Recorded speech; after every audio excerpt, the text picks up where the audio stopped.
Okay, so anyway, here we are, born to be kings.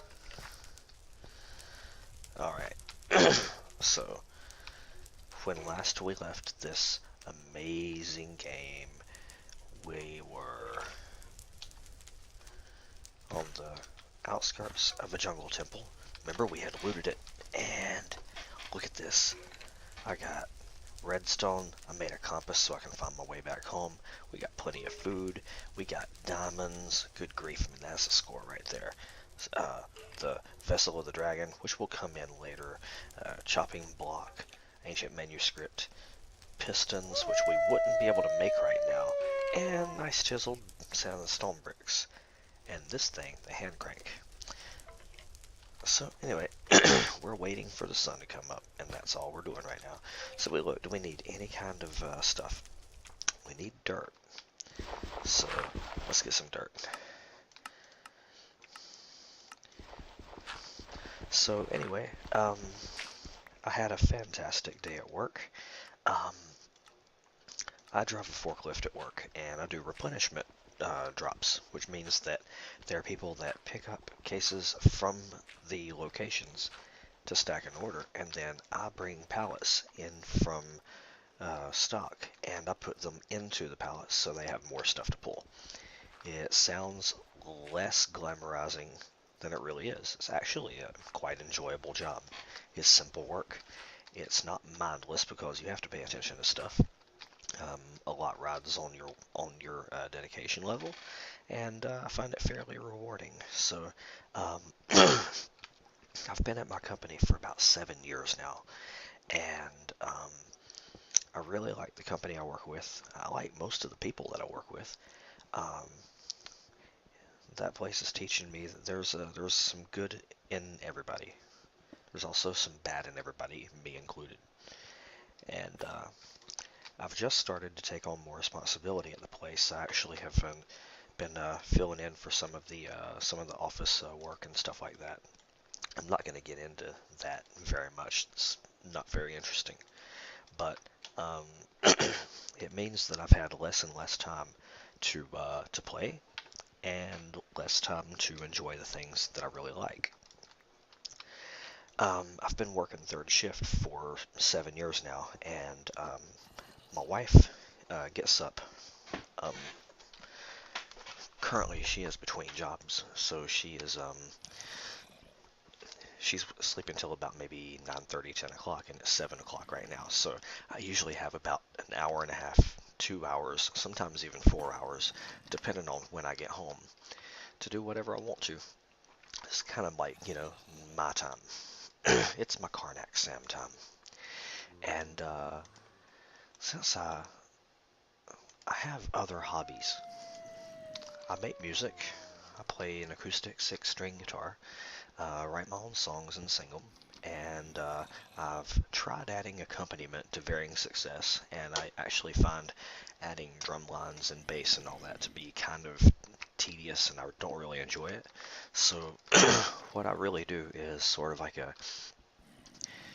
it's like when you buy like some of the later Johnny Cash records, it's just him playing a guitar and him singing with like the most minimal accompaniment that he can get. And that's kind of what my music is. Although I'm not in any way, shape, or form saying that I'm anything like Johnny Cash. I mean, that guy's a legend. If he just stood on stage and hit an E chord over and over again, he could sell that. I'm not that good, but I do enjoy it. I enjoy it a lot. But I have not had much time. I haven't had much time to do that kind of thing because of my work. So, gonna have to make. There we go. So we have a full inventory now. I could get rid of these. I could get rid of this arrow. I don't need an arrow. If it comes right down to it, I'll probably get rid of this emerald here. Want to make sure I have my shears in the hotbar, so if I see creepers, I can. Oh look, I can combine those. So if I see creepers, I can cut off their balls. These are creeper oysters. That is their balls. Nom, nom, nom, nom, nom, nom, nom. Okay, so Anyway, get the torch, get the stone that comes from the, there we go. Oh, there was some, that's not good. Okay. Now, getting my boat into the crafting grid. Here we go. Are there any creepers I could kill? Oh, perfect. Hello. You're dead. And look at that. He's just running around. He's useless. He can't do anything to me.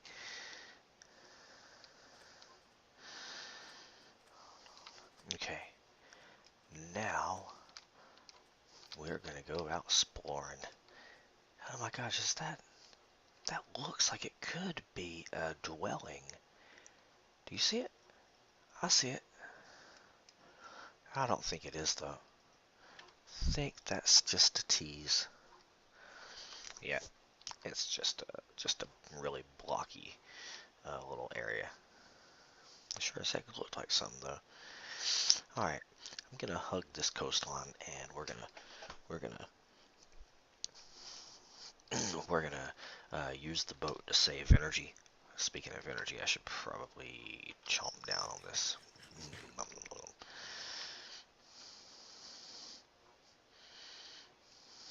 Okay, so that was just a beach. There wasn't anything up there. Oh, should I even check it out? I think I should. You never know what could be up here, and we have plenty of food. So, okay. Okay. Okay, so now we're going into some grassland. That could be full of stuff too. So anyway, I got home about an hour ago, and I've already taken my sleep medication, and I'm waiting for it to kick in, as usual. You guys are probably going to get used to that drill. But, anyway. I'm up for having 2 days off in a row. I don't get many of those during the holidays. My company does their best sales during the holidays, therefore we get our best hours during the holidays. Oh, that was close. It wouldn't have been that bad if I fell there. Oh my gosh, oh my gosh, oh my gosh, oh my gosh. Oh, should I even try for that?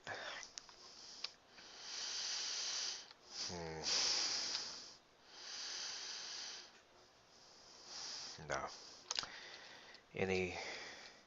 Oh my gosh, a temple. Yes. Alright. This is good. Although, to be honest with you, I would rather have found a town. Towns are going to be in short supply since the large biomes are not a thing right now. Okay, we're going to get another crafting table. Is this the first crafting table we've got? I can't even remember. Let's see. Yep. Okay, second crafting table. I've only got 2 torches. That's not good. Alright,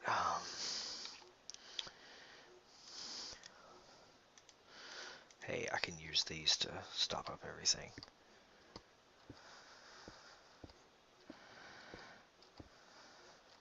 There we go. Now, I really thought I had more coal than that. Doing this with only 2 torches is going to be kind of difficult. It's doable, but difficult. Okay. At any rate, let's get it done. Gloom? For real?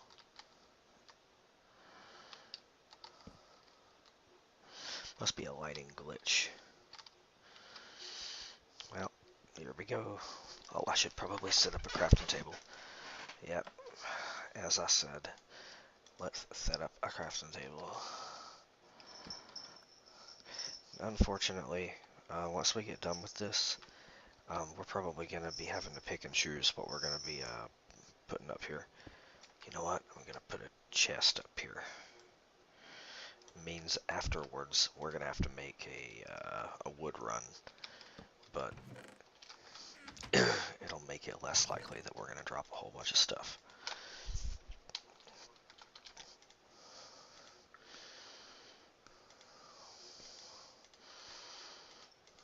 There we go. Because I'm going to need to make a whole bunch of pickaxes. Son of a bitch, did I put my wood in here? Okay, here we go. Wood.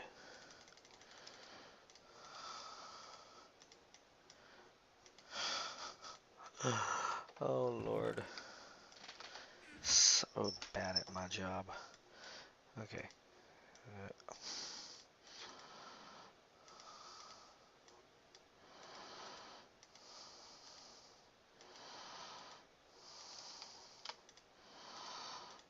Okay, that should be enough. After we get done here, we're really going to have to make some hard decisions on what we're going to carry and what we're not.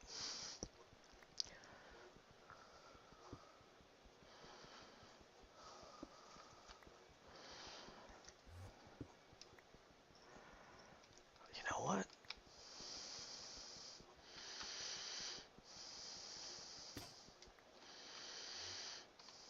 We're going to do this really smart. We're not going to make anything blow up.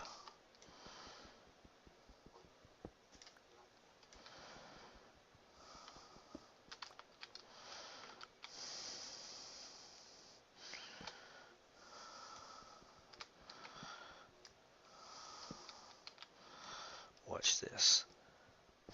I've been doing this the wrong way for a long time.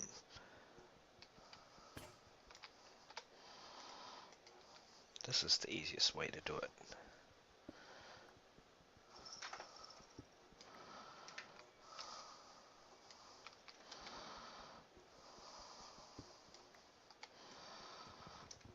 There we go.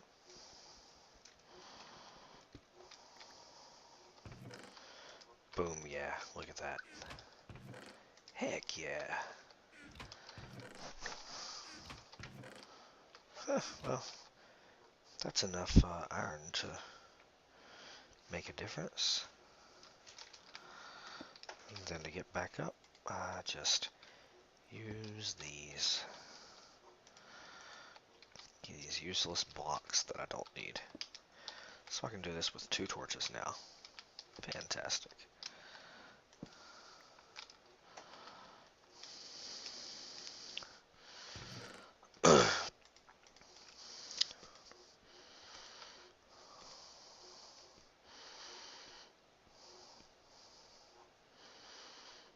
Okay, we're gonna leave this here.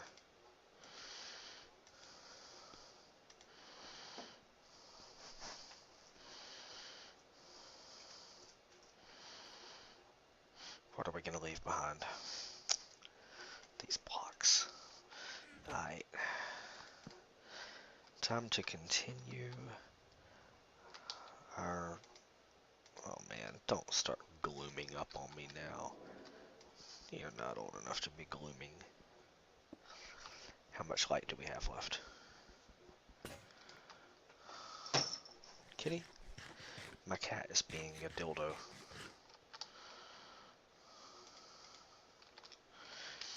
Okay, well, thank you, Temple. Nothing on earth can do what you do. I'd like to know where all of my, I'd like to know where all of my torches went. Did I only have 2? Was it in the previous game that I had like 4 and I was, like totally kicking ass and had cool rock hair?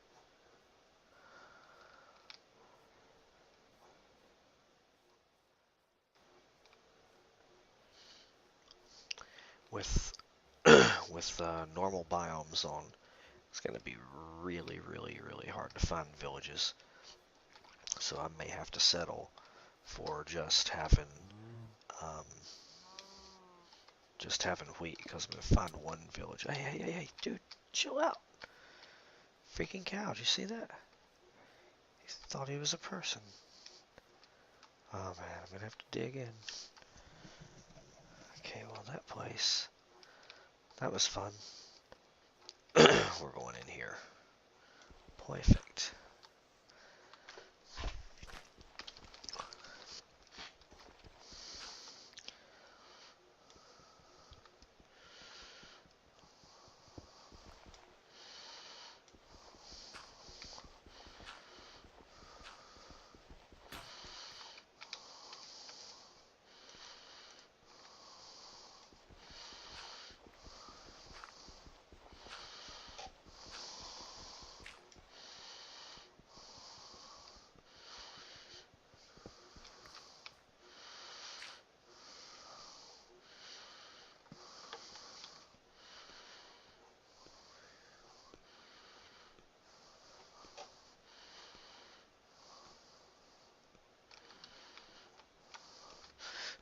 Okay, I think I'm gonna make my diamond pickaxe because that'll cut down on inventory space. I'll need one more pair of creeper oysters for that. Ooh, I should make a diamond sword. That'll cut down on the number of axes that I have to make. And then I'll make a furnace and cook.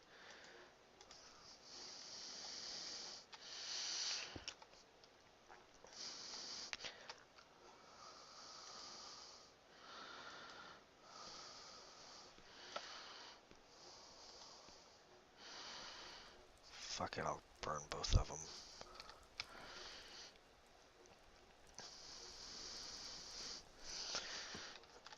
Okay, making a trash can. Oh yes. We do not need gravel. We do not need sandstone slabs. Actually, they could come in handy. Definitely don't need 2 stacks of dirt slabs and this dirt. So that saves a... Oh, come on, seriously. There we go. Okay, that saves some space. I'll go ahead and I'll keep this.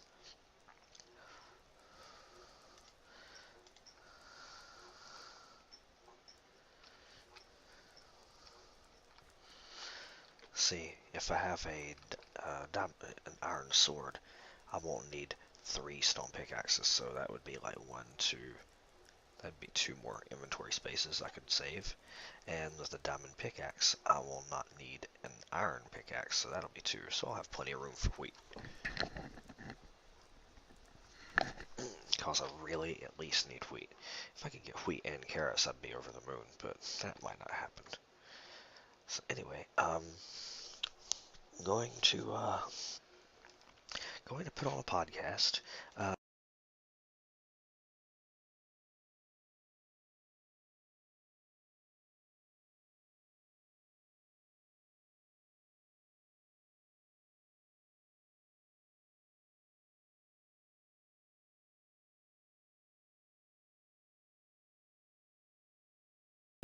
Hello, welcome back to the show. My name is Matt. I am Ben, and we are here with our super producer, Noel, a.k.a. Ghostwalker Brad, a.k.a. Warp Level 9, a.k.a. What else?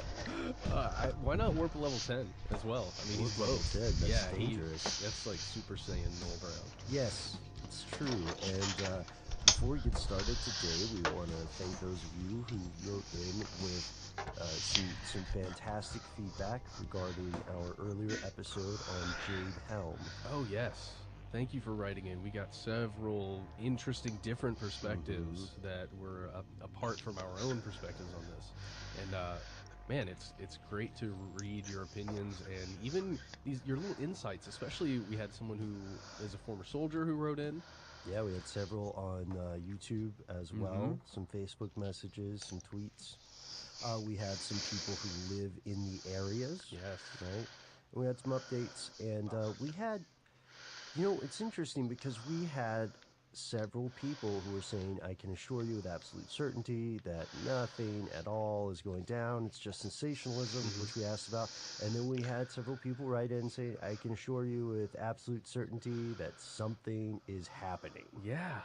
Yeah. And I think that's kind of the space in which we live. There's a lot of certainty out there, but Right. there's not a lot of evidence a lot of times behind those either side of those statements, right? Yeah, often certainty is like an opinion or well, this is a family show, but you know what I mean. Yes.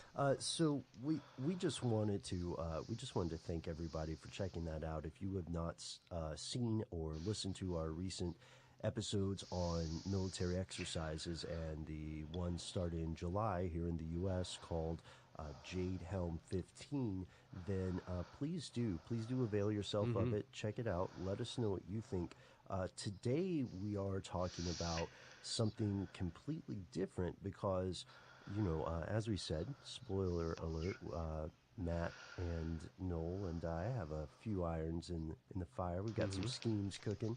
And as a result, we have been checking out some of our classic episodes and moving them to a new channel. And this week we did something that I really enjoyed at the time. And I still am fascinated by it. Yes, Eloptic Energy, the Hieronymus machine. Yeah.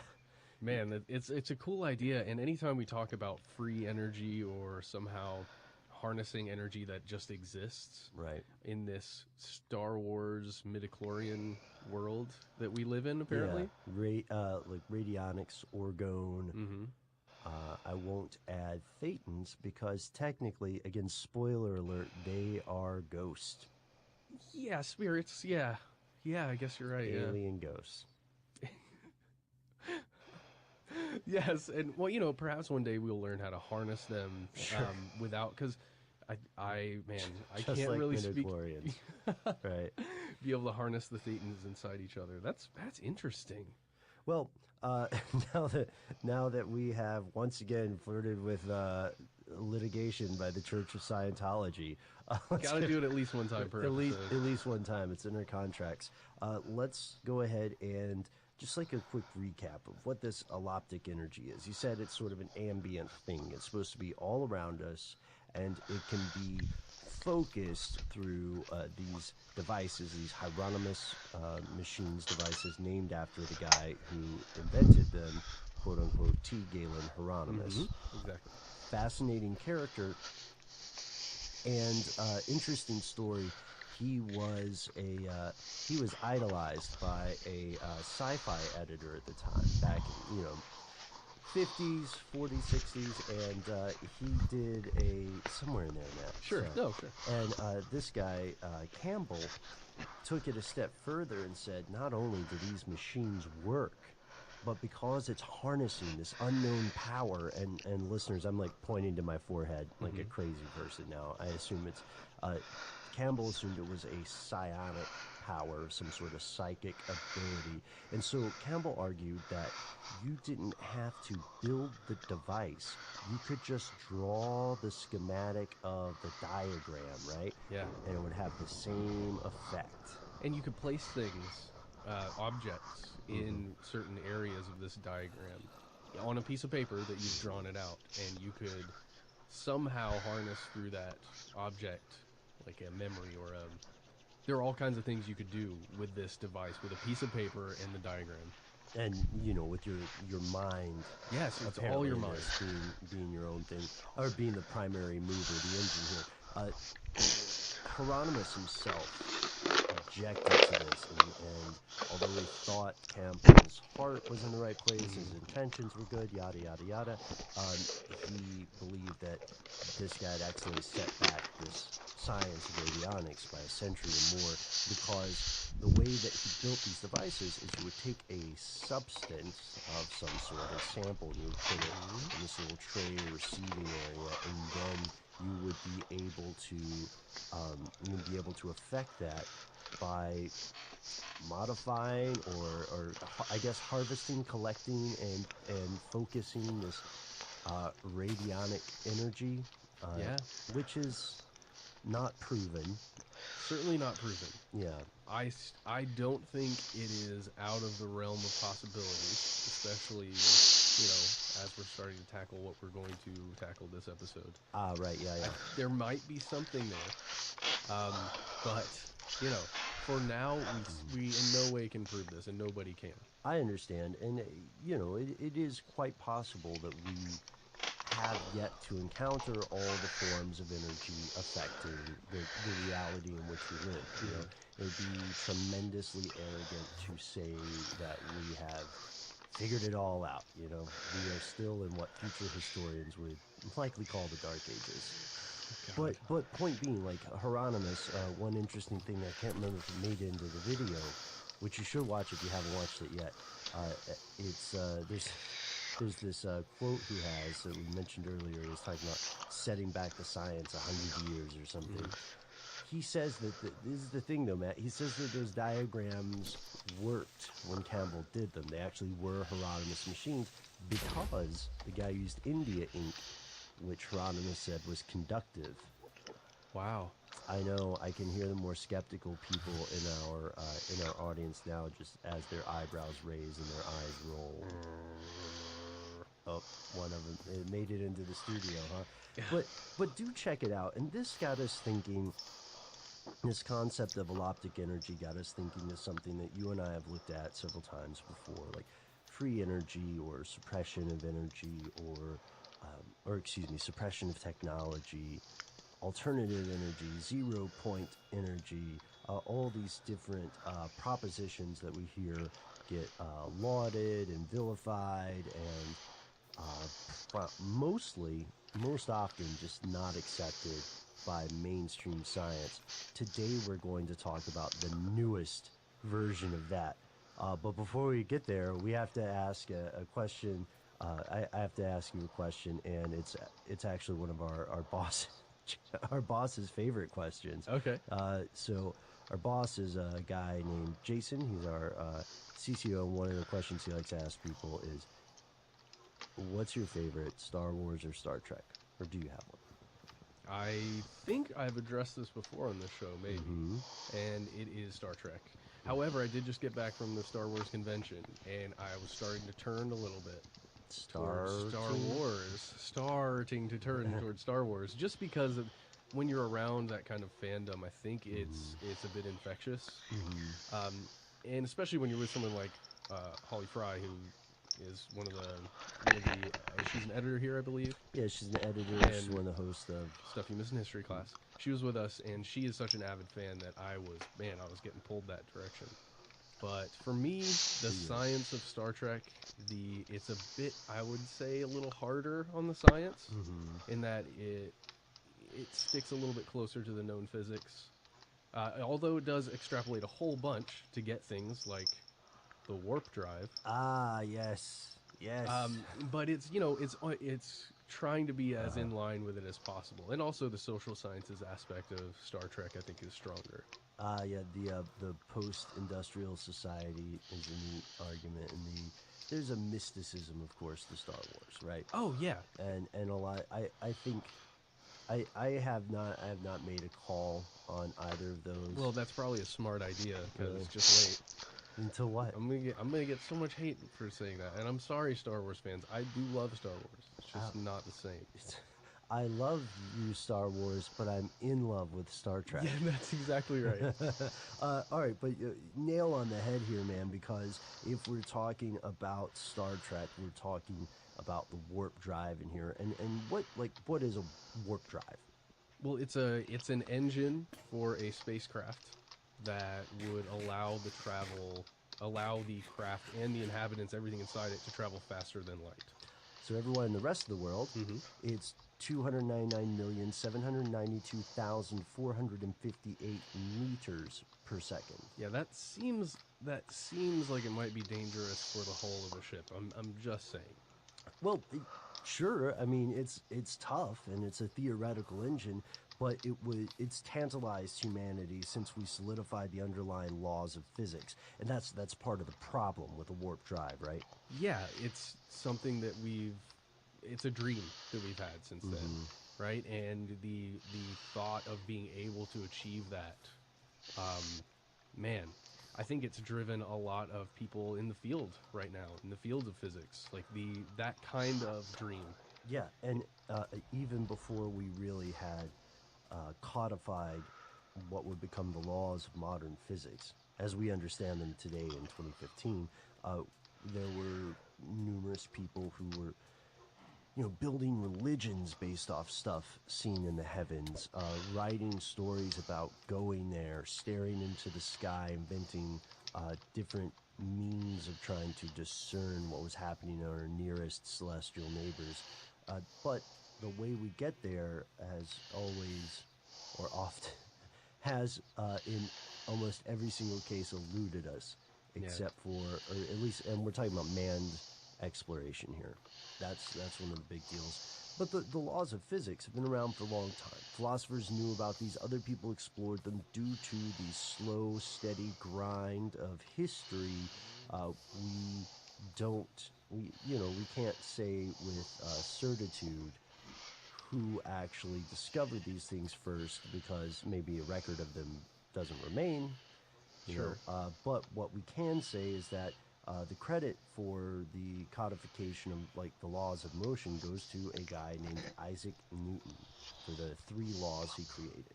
That's right, the 3 laws. So the first one that hopefully you remember these from school, guys. I vaguely do.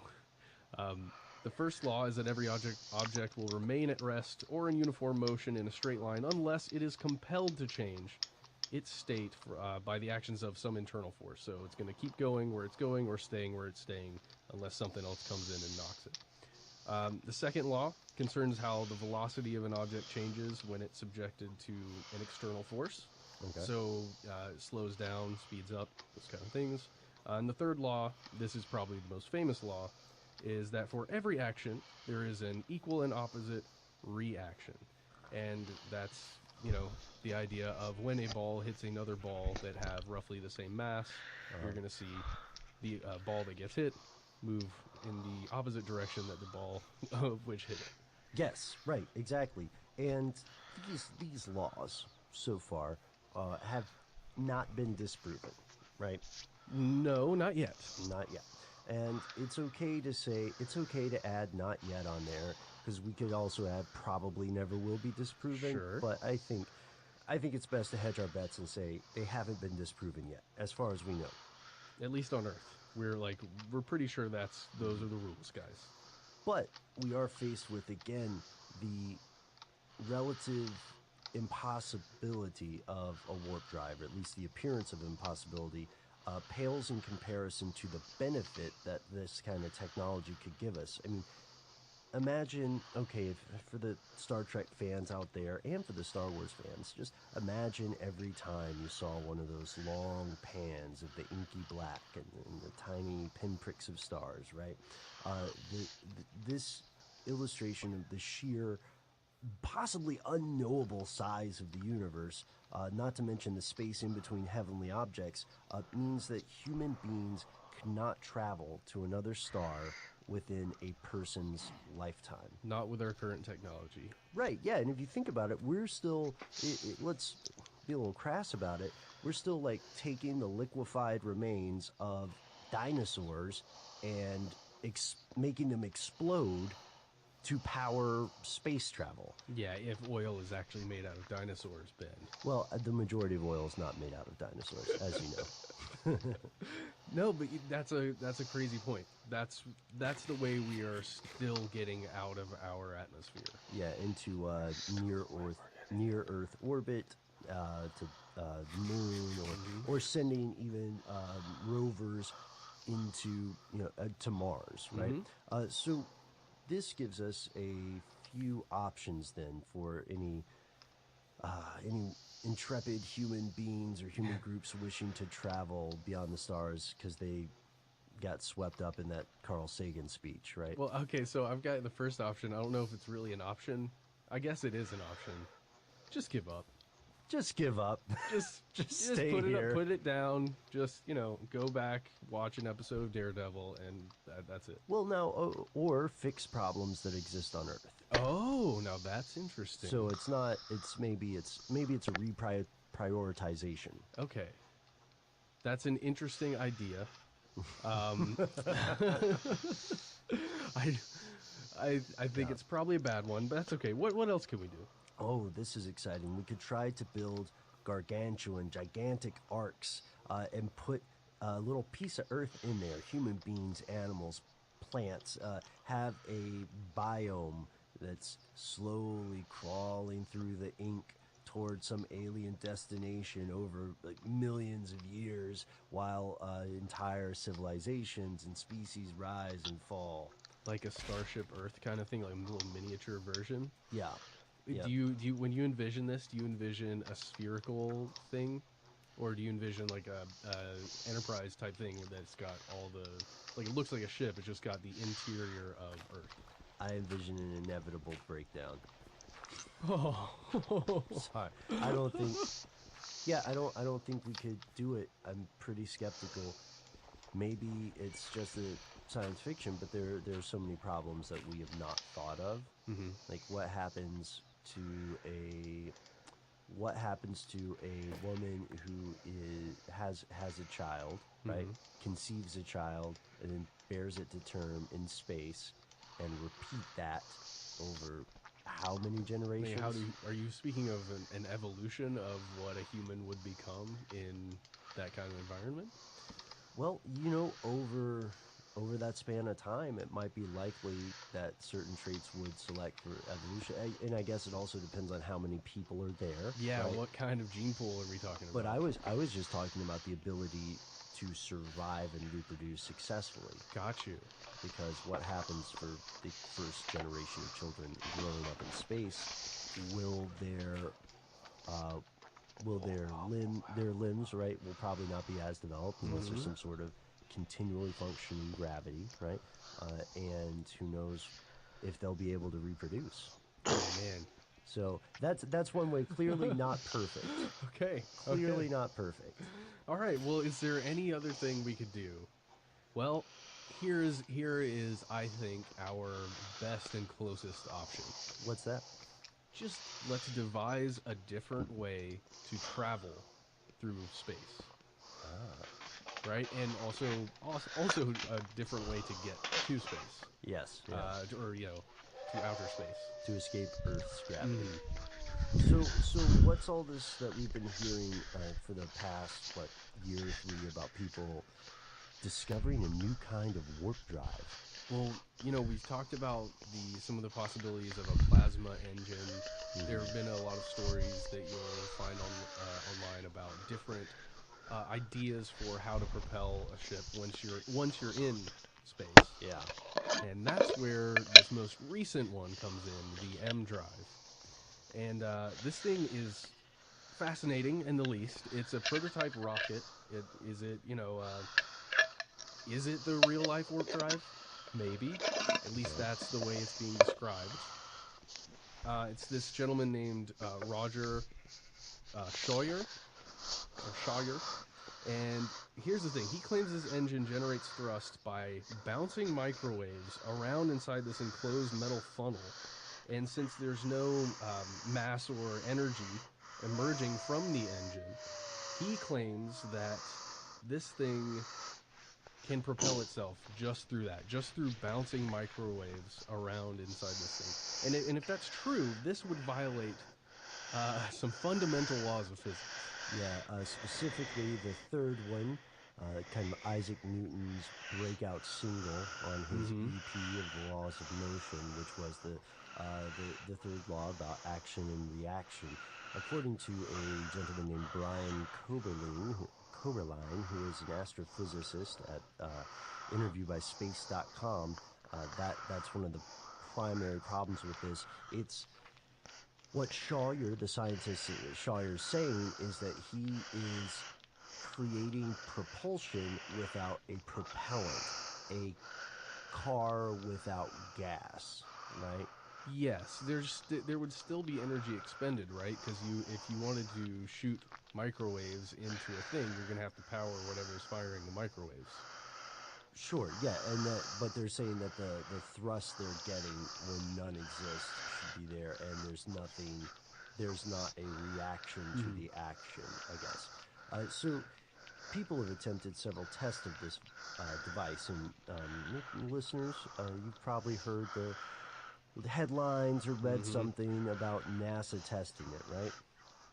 Yeah, well, kind of. NASA, I guess, kind of tested it because we know NASA is a massive organization, all kinds of different moving parts, different parts of NASA, Let's put you all these somewhere. Come on. departments. But one of the Let's put you departments is somewhere. this tiny little Come on. outfit called Eagle Works, I know. and Look. the staff Sorry. is about 5 scientists who test all kinds of unorthodox pieces of technology, propulsion methods. It's headed up by Dr. Harold Sonny White. Yep. And this group published a paper with this drop-dead sexy title. Here it goes. Anomalous thrust production from an RF test device measured on a low thrust torsion pendulum. Oh, is it getting hot in here? So anyway, this was back in 2014, and it was detailing experiments that were conducted over a series of 8 days in August of 2013. Now, here's the question. What's the anomaly that's occurring here? Well, according to the reports, these engines, by the way, there are more than one, there's more than one M drive, they appear to work on some small level. So under testing, they generated anywhere from 50 to 70 micronewtons of, I guess, energy. As Professor Ethan Stiegel notes, this is less than the weight of a snowflake, which doesn't seem very substantial to me, a guy sitting in a room in Atlanta, Georgia, that doesn't know much at all about physics. You'll also hear that in these tests, 50 to 70 micronewtons is small enough that it might not clear the rate of error in measuring it. Aha. So, but here's the thing, though. Even if it is that minuscule, perhaps it is just an error in testing. But if it's not, they seem to be getting this energy from nothing, no fuel.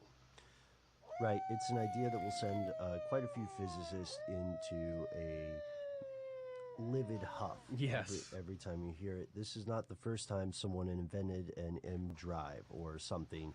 In China, a female scientist named Wan Yang, I believe I am mispronouncing that, and I am sorry, doctor.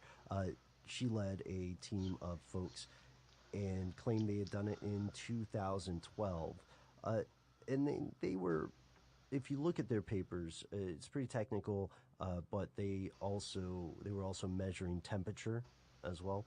And then a guy named Guido Feta claims to have invented one too. He called it the Cana drive, and this is the one that NASA Eagle Works tested.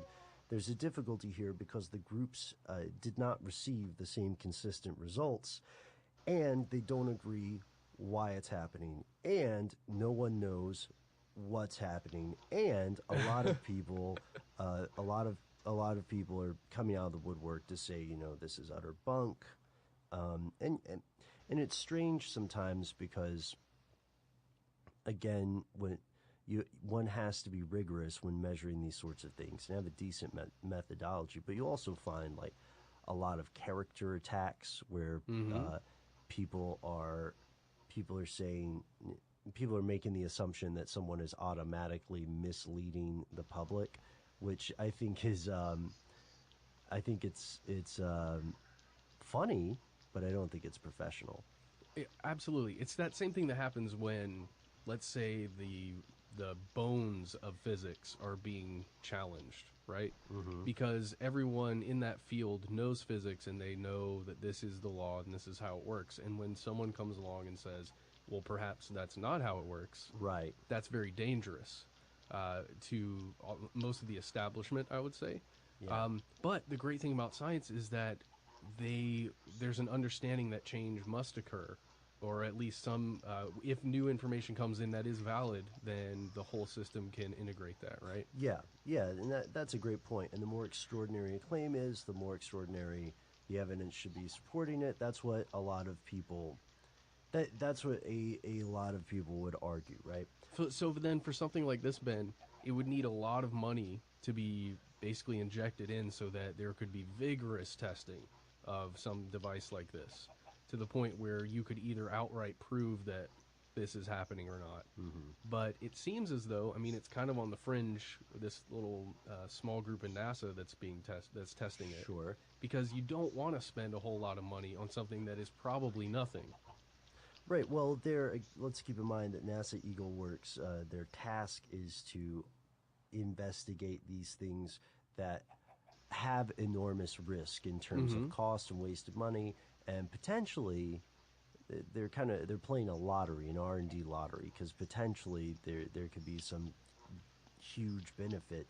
But let's go ahead and move to some pros and cons about this. So we said the skeptics have some massive problems with this. What are some of the cons? Well, the first one is fairly obvious. Why are the results of testing these M drives consistent? If you're using a technology that is emerging like this, and you could lock down the variables, then you should get the same results every time, or very similar results. Yeah, and then we also know that they were saying, of course, are the biases of the scientists skewing the test. You can read a piece on Forbes about the M drive by Siegel, I think, the guy we mentioned earlier. And in that, you can tell it reads as though this Professor Siegel, has just had it up to and over here and down the street and up the road with this thing, because he sounds like an angry person on this. And he makes some very valid points too. He says, why aren't there the same results? How do we know that something else didn't come in? But he also said the guy in charge of NASA EagleWorks is I think the phrase he uses is notorious for his support of unorthodox ideas. That's great. That's exactly what that group needs. Oh, and here's another thing we should at least think about. Is it a possibility that these tests were somehow compromised? Right. Yeah. We're because what we mean when we say compromised is, was there some sort of intervening variable that was not found otherwise? Like the first test that NASA EagleWorks did with FETA's engine, I believe, they tested it, but they didn't test it in a vacuum. So people responded by saying, well, of course it appears like something was happening. It was somehow receiving some input from the surrounding environment, so they responded by testing it in a vacuum. But NASA, who I feel bad for, man, because NASA has to dodge these overly hype science journalists, I'm sure, constantly. Yes, with the BuzzFeed titles. Right. NASA reporters hate this shuttle. Find out why. Yeah. They were quick to say, like, this organization is not researching a warp drive, because that was the headline, Yes. right? But that's not the only other con. There's another big con, right? Well, yeah, this wouldn't in no way be a warp drive. It might get people, to the moon in a few hours if it worked, let's say, but you're not going to reach the kind of speeds that you would need to go warp speed, or faster than the speed of light. Right. Yeah. That's not going to happen. You won't be able to go to Pluto, let's say, just to go out and argue at it that it is or is not a planet, and then get back, the same day. Yeah, and this has been, it's got to be disappointing to a lot of people, because you read this headline about warp drive, but it's not. It wouldn't be warp drive the way that Star Trek is warp drive. You're not going to some infinite velocity, and at this point, even if humanity did possess some kind of engine or thing that was capable of this sort of propulsion, we do not have the material science to build anything that could withstand it. Yeah, We how would do you just be move? shooting. Yeah. How do you move anything else with that drive? How does the drive even go that fast? Yeah, we would just be shooting an engine by itself into space. And maybe we find it from an alien civilization, and maybe they couldn't build anything that could use this as an engine. So maybe the entire story of civilization in this galaxy is people shooting around this engine, because everything we build around it falls apart. Guess what? What? I think it's time to write a short story. That's a pretty good idea, isn't it? Yeah. We'll see. We'll see if it works out in Wash. But there are pros. I know it sounds very negative right now, but there are pros. There may well be something occurring here, because these three groups testing pretty much the same device, have found something, right? Or they say they found something. There appears to be something, and perhaps we don't use this device exactly how it's built now. Perhaps, like we said, perhaps it's nothing, and we can just throw it in the trash and forget about it. Sure. The people inventing it can move on to something else. But if there is something there, we could use that as a starting point. Right. And this concept of people accidentally discovering a warp drive sounds pretty cool, right? But what I think we would end up looking at is finding a small, I don't know, a little discrepancy, a glitch in the matrix. That's how a lot of big things start, right? We see that water tends to bend light. We see these tiny things in the world around us, and if we can just obsess over them enough and ask the right questions, then eventually we can arrive at amazing realizations. And there's something inspiring in that, but let's be honest, and I know we're a family show, but let's be honest, that's a huge pain in the ass. Yeah, it's a lot of time and it's a lot of money. And we'd like to know what you guys think about it. If you'd like to hear some more technical information about this, then we have good news for you, because our friends over at Forward Thinking, all three of whom have made an appearance on our show at some point or another. That is true. Yes. Yeah. So the same crew, Joe, Jonathan, and Lauren, they have an episode on the M Drive right now that you can go check out as well. We hope you enjoy it. We have some other stuff like we talked about, enceloptic energy and radionics, and we talked a little bit about Jade Helm. But before we go, we would like to do a little bit of listener mail.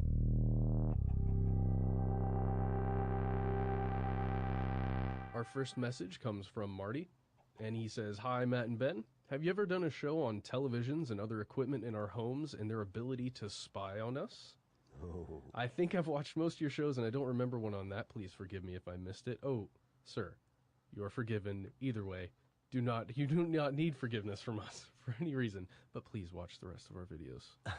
Okay, so as I'm typing this, I'm also wondering about the newer vehicles and their surveillance abilities. Oh, he's putting stuff together, Marty is. Or is that the stuff they don't want us to know? We all know that our phone and emails and texts are being watched by the powers that run our lives and dictate what we can or cannot do or have, all for the security of the corporation we live in. Or maybe it's just for the security of the elite that runs the corporation we live in. Yeah, that sounds more like it. Oh, I like this Marty guy. He's interesting. Anyway, just something to think about. Keep up the good work as long as the powers that be allow you to do so. Whoa. So Marty, I think that's a very good point, because this is something that we've talked about before, and Matt, this is a huge soapbox for me. What do you have? I don't want to. Well, I will just say that I have not upgraded my television for a long time, since smart TVs have been around. I've got tape on my front-facing camera on my phone. I'm terrified about my vehicle being made in 2004, which is, I think, right around the past the cutoff date for when your car can be hacked easily. So yeah, I live in this guy's world. I understand what Marty's saying. Like, it's scary how much surveillance occurs on each human being at all times.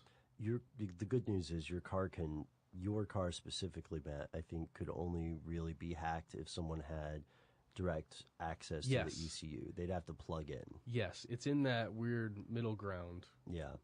With the ECU can be hacked. But yeah, you can't, like the new Mercedes, you couldn't somehow remotely get into the computer. I hope. Wait till check out the stuff at DEF CON, right? That's usually where you find that out. And we've done some episodes on hacking here at How Stuff Works in general. We've done some episodes on car hacking. Here's why this is such a great and frightening point, Marty, because you'll remember, maybe, I don't know how old or young you are, but you probably remember how for years people would say, this is paranoia. Who could possibly be that important that would do that? And that makes a little bit more sense before the computer age, honestly, because back during the civil rights era, right, when people agitating for equal rights as human beings in the U.S. were doggedly pursued with wiretapping and with letter tampering and things like that. That took concerted physical effort. But what happened to Yeah, us? you had to be in the room next to the person having a meeting and literally tap through the wall Right. with a mic. Yeah, you had to find agents. You had to have feet on the ground. And even if you were in a headquarters, you were still like mailing people stuff and making phone calls on landline phones. What I'm saying here is that we encountered a gift and a curse of sorts as a species in the computer age. The cost of information, and let's measure that by the money it takes you to send a message somewhere or the time it takes for that message to travel. Both of those reduced. It is now cheaper to talk to anyone than it has ever been before, and maybe ever will be again. But with that means it's easier to, maybe that'd be a better word. It's easier to collect more stuff. You don't have to wait and intercept physical mail. You just have to have a shunt at a room in a cell phone or an ISP provider, right? Yep. And that shunt goes directly to a collection warehouse somewhere, and it's just hoarding that people might not ever look at it. Information hoarders? Yeah, I would love to see it. There's like one episode, and then we would get canceled. But this thing is, it's not as crazy as so many people wanted it to sound. And Marty, I think you might enjoy how many of the people who said this was, some bizarro dystopian fantasy now have all of a sudden switched so quickly to say, "Oh yeah, well everybody knew that for years." Yeah, when you were the one saying it was crazy. But that's just, that's a cognitive dissonance, right? Sure. People are very good curators of their memories, especially the times when they wish they had done something different. But we see this happening in video game consoles, and I think it's an excellent question about cars, because the monitoring for cars is going to increase at a faster pace than many other things, partly because it's going to catch up to current technology, and partially because there is the push toward autonomous cars means they're going to leapfrog over a lot of earlier surveillance technology, partially for insurance purposes, a lot of it. Did you see that article, Marty, maybe you saw too, there's an article about Google's driverless cars and the number of accidents that they've been involved in? Was it 3? It was 11, I think, out of 1.7 million miles traveled. And I don't know if I'm completely correct, but I believe that 1 million of those miles approximately were done completely driverless. And I think 7 of the accidents happened during that time. But it never, ever was it the autonomous car's fault. There was a person. Yeah. There was always like another driver on the road. Yes. Or I know at least 3 times it was. The laws in states that allow for autonomous testing like this, just to be clear, they do still have to have a driver engineer in the car. Yes. Sitting in the driver's seat, they're just not driving, ideally. And I guess 7 times they tried. No, I'm kidding. I hope everybody's fine. But yeah, you're right, Marty. And I've got a question for you. We'd like to hear back from you on this. Do you think that it will be eventually illegal to drive a car manually? Ooh. And if so, when? Wow. Or will it ever be illegal to have the camera on whatever device you're working on, like your computer or your television? Taped over, turned off. Will it ever be illegal to not have it on? Will you get fined if you close your eyes, right? Black Mirror. Black Mirror reference. All right, we'll do one more letter because I apparently had to go on a monologue. Sorry, Marty. All right, so Jimmy from LA writes to us and says, "Hey, Ben and Matt, thanks for the outstanding work. Let's address Jade Helm 15. As a former soldier, joint operation training was common, usually conducted every 6 months. The reason for the training was to get multiple units to communicate and maneuver effectively during tactical operations.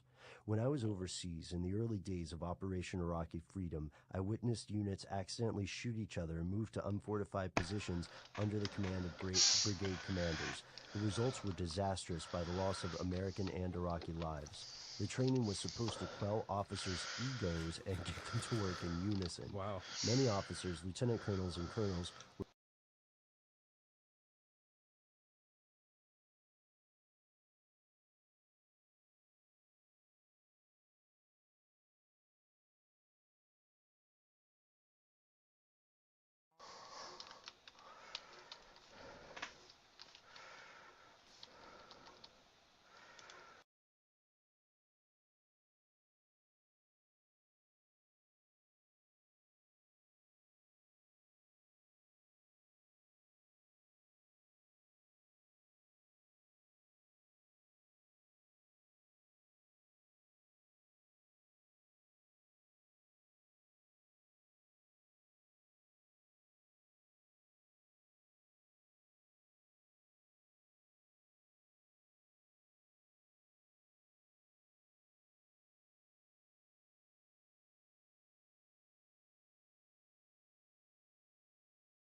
From UFOs to ghosts and government cover-up.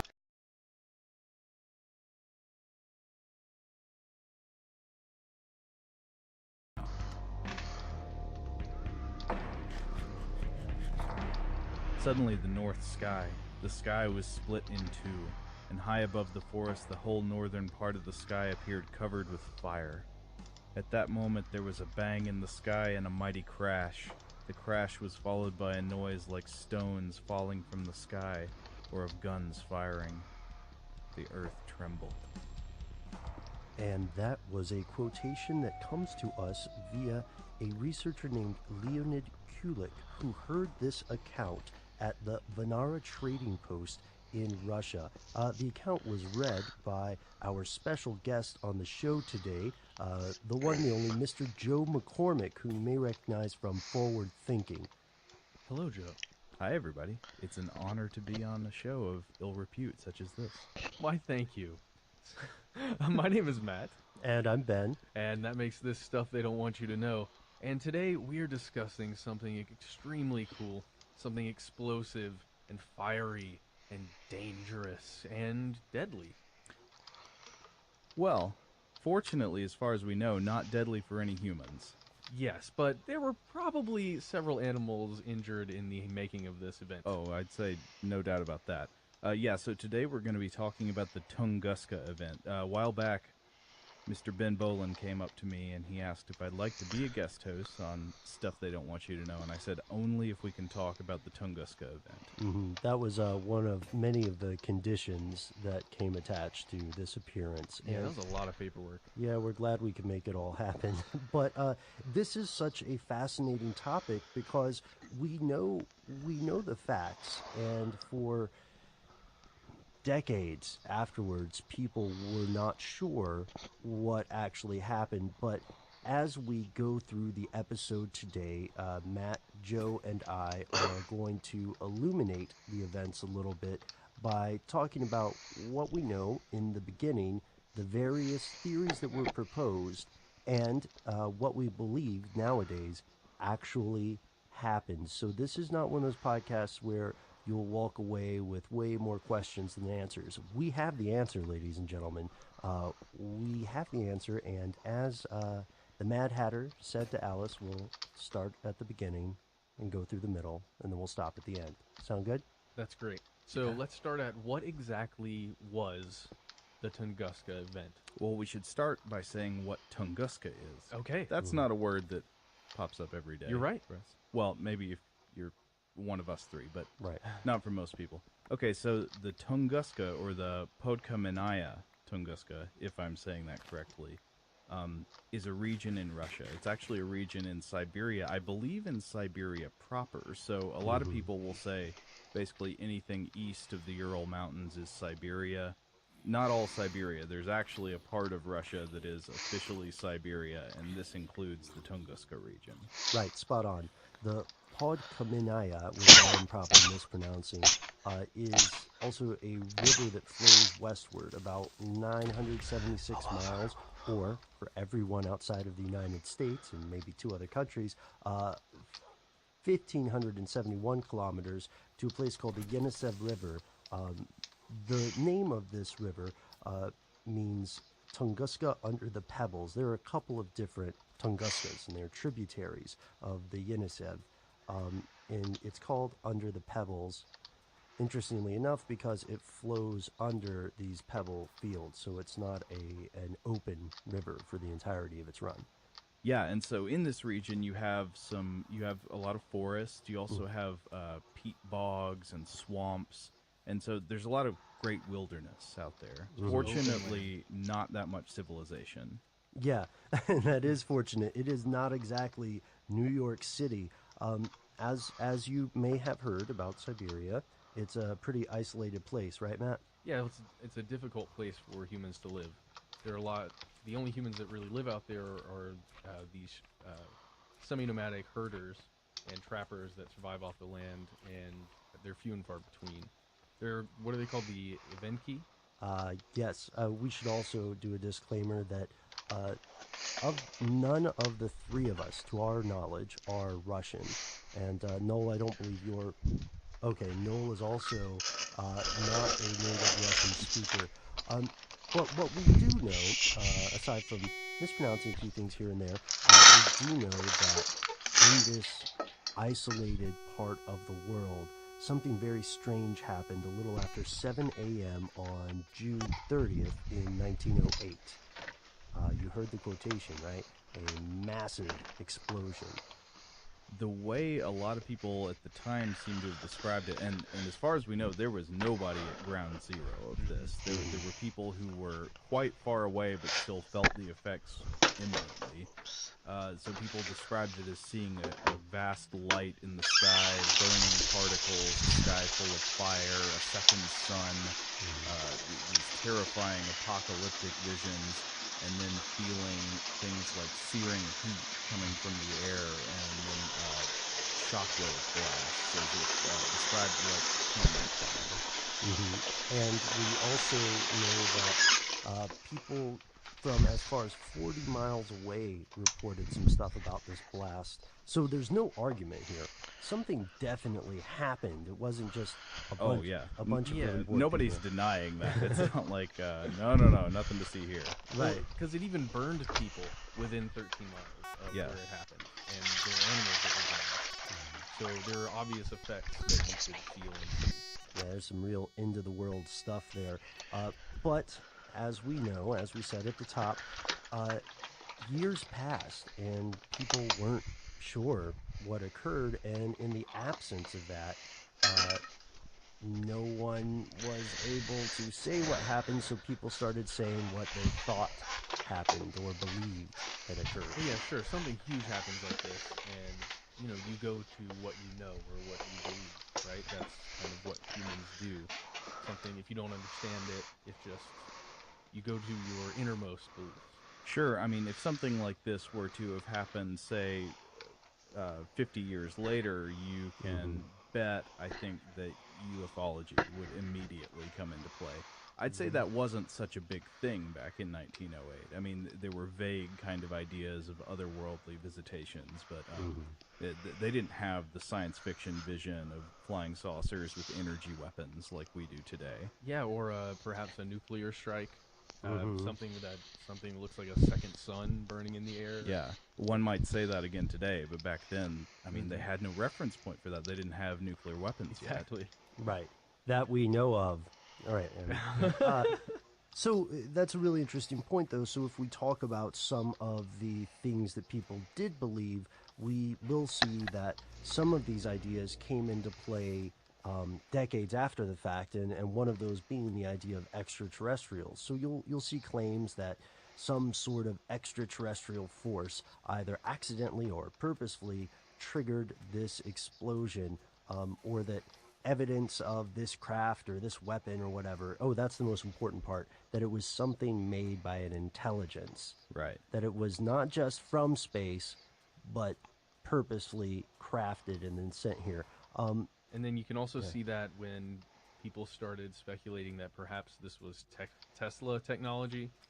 Right, yeah. So I've seen this claim just pretty low profile, it seems to me, but around the web in various places, people speculating, well, I wonder if the Tunguska event, the giant fire in the sky that was seen there, was Nikola Tesla, the famed, somewhat maybe mad inventor, testing his so-called death ray. Now, Tesla tried to disown the term death ray. He wasn't interested in that, and he tried to distance himself from it. But he did, for many years, advertise that he was trying to create a particle beam that would be used as a weapon that could end all wars, basically. That it would be able to repel from a great distance any infantry invasion or airplane attack. That it would be a devastating weapon that would provide insurmountable defense to every country that possessed it.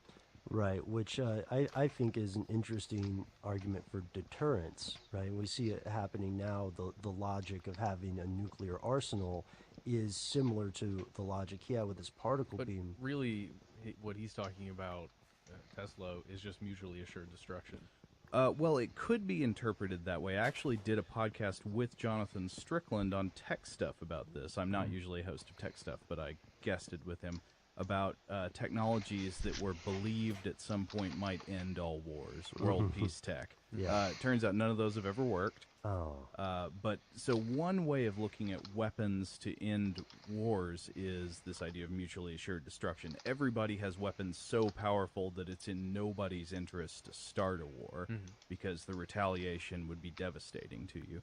The other idea is a prohibitive defensive weapon, and I sometimes get the impression that's what Tesla is thinking about. Okay. That he's thinking about, well, it's not necessarily so much that it would be a devastating retaliatory attack, but just that you could repel anything coming into your border. It would be almost kind of like a Tesla kind of steampunk version of the Iron Dome system that Israel employs supposedly to shoot down incoming rockets. Not entirely effective, of course, but then also, if we take it global, it could be compared to the Star Wars program if that program worked. Yeah. Spoiler alerts left and right, everybody. But we do know that Tesla was involved in some innovative tech, and also in these experiments that have given rise to so much speculation. One, of course, being Wardenclyffe Tower. Right. And Wardenclyffe Tower, if we look at the timeline here, the Tunguska event occurred in 1908.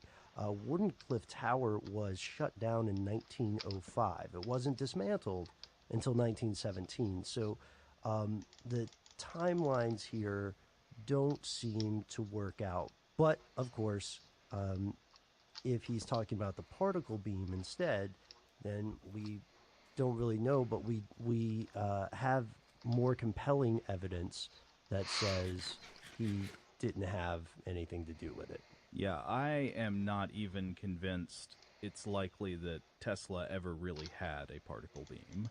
Look, I'm just going to say if he did have a particle beam, and I don't know if he did, that would be the perfect place to test it. Well, out in the middle of nowhere. Right, if you assume that he was a relatively humane guy, he'd want to be. It would be like the nuclear tests in the desert. You'd want to do them somewhere where nobody was living. That's all I'm saying. Yeah, and that's a really good point, because what if there were some sort of group that had technology? Here on my notes, I had streets ahead, because I was watching Community earlier and I used that phrase ad nauseum. But I don't know what that means. It's, oh man, I'll tell you later. Okay. It's just a lame way of trying to say something's cool. So this idea that there would be some sort of suppressed technology that was being tested, not necessarily tied to Tesla. That's another popular idea. Again, it's an idea that, as far as we know, does not have any tangible proof at this time. And then, of course, if we want to get weird with it, there is the idea of an extremely small black hole. I haven't read a lot about this, but from what I have looked at, it doesn't seem very likely. No. The idea is basically that a black hole shot through the Earth. So we had a wandering tiny black hole that was just, I don't know, floating through space. And at some point it entered Earth's atmosphere, smashed through Earth, and exited out the other side, I believe. Sure. Seems fairly ridiculous on its face. Seems like there would be more destruction if something like that were to happen.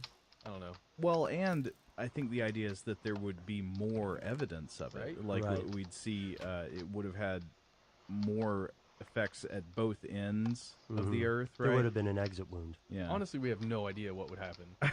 Right? Yeah, sure, yeah. If a black hole interacted I mean, I'm with sure. Earth. Yeah, somebody could probably run some kind of simulation of it, but As long as they don't do it for real. I think also the idea of these wandering black holes all around the Earth that's basically sci-fi. We have Yeah. no reason to think there's anything like that near the Earth or in the solar system. Yeah, just don't go near the center of the galaxy. That's all. Right. Because the question would be, how could it, in 1908, maybe not, but in 2014, there would be ways to find evidence of those things if they existed this close to us. Yeah. There's another idea here that, as an armchair folklorist, I found fascinating, and it is the original local explanation for the Tunguska event that depends on neither extraterrestrials nor mad science. Yeah, that's right. We're talking about gods here, everybody. This is exciting. There's no reason that the only mythology we should take seriously is technological mythology. Right? Absolutely. I mean, I'd say let's talk about the gods on even footing with Tesla and black holes and aliens. Okay, so what is the idea? What did the locals, or at least the locals who believed in this, believe happened at the Tunguska event? Oh yeah. Well, they place the blame of this on a god named Ogdi, which again I'm probably mispronouncing. Ogdi being a thunder god, whom they believed was summoned and in a visitation to the area, cursed it. There's an interesting shamanic chant that comes to us translated via Dieter Hoffmann, a professor of Siberian ethnography at Hamburg University. The shaman is Vasily Zankul, and this has a bit of, it's kind of an invocation to Ogdi. Do you guys want to read it? Are you ready? Oh, I don't know. Are you ready, listener? Because it's about to get epic in here. All right. The god comes, the god comes. The earth trembles in fear at the coming of Ogdi. The earth rises and falls beneath my feet like waves of water. My place of purification is overthrown, my lodgepoles toppling. The god comes, the god calls out. Blinding bright, his tongue lashes the sky. His roar booms off the hills, the heavens ring with it. Ogdi is calling his avatar from the lower world. The earth at my feet tears open at the touch of his fiery tongue. The god calls out. Heeding the god's call, the avatar arises, Night Walker, spawn of darkness, beast of evil heart. From the lower world he arises, insatiable, all-devouring, as wild dogs tearing at entrails of their kill. Heeding the god's call, the avatar arises. Man, I really like that.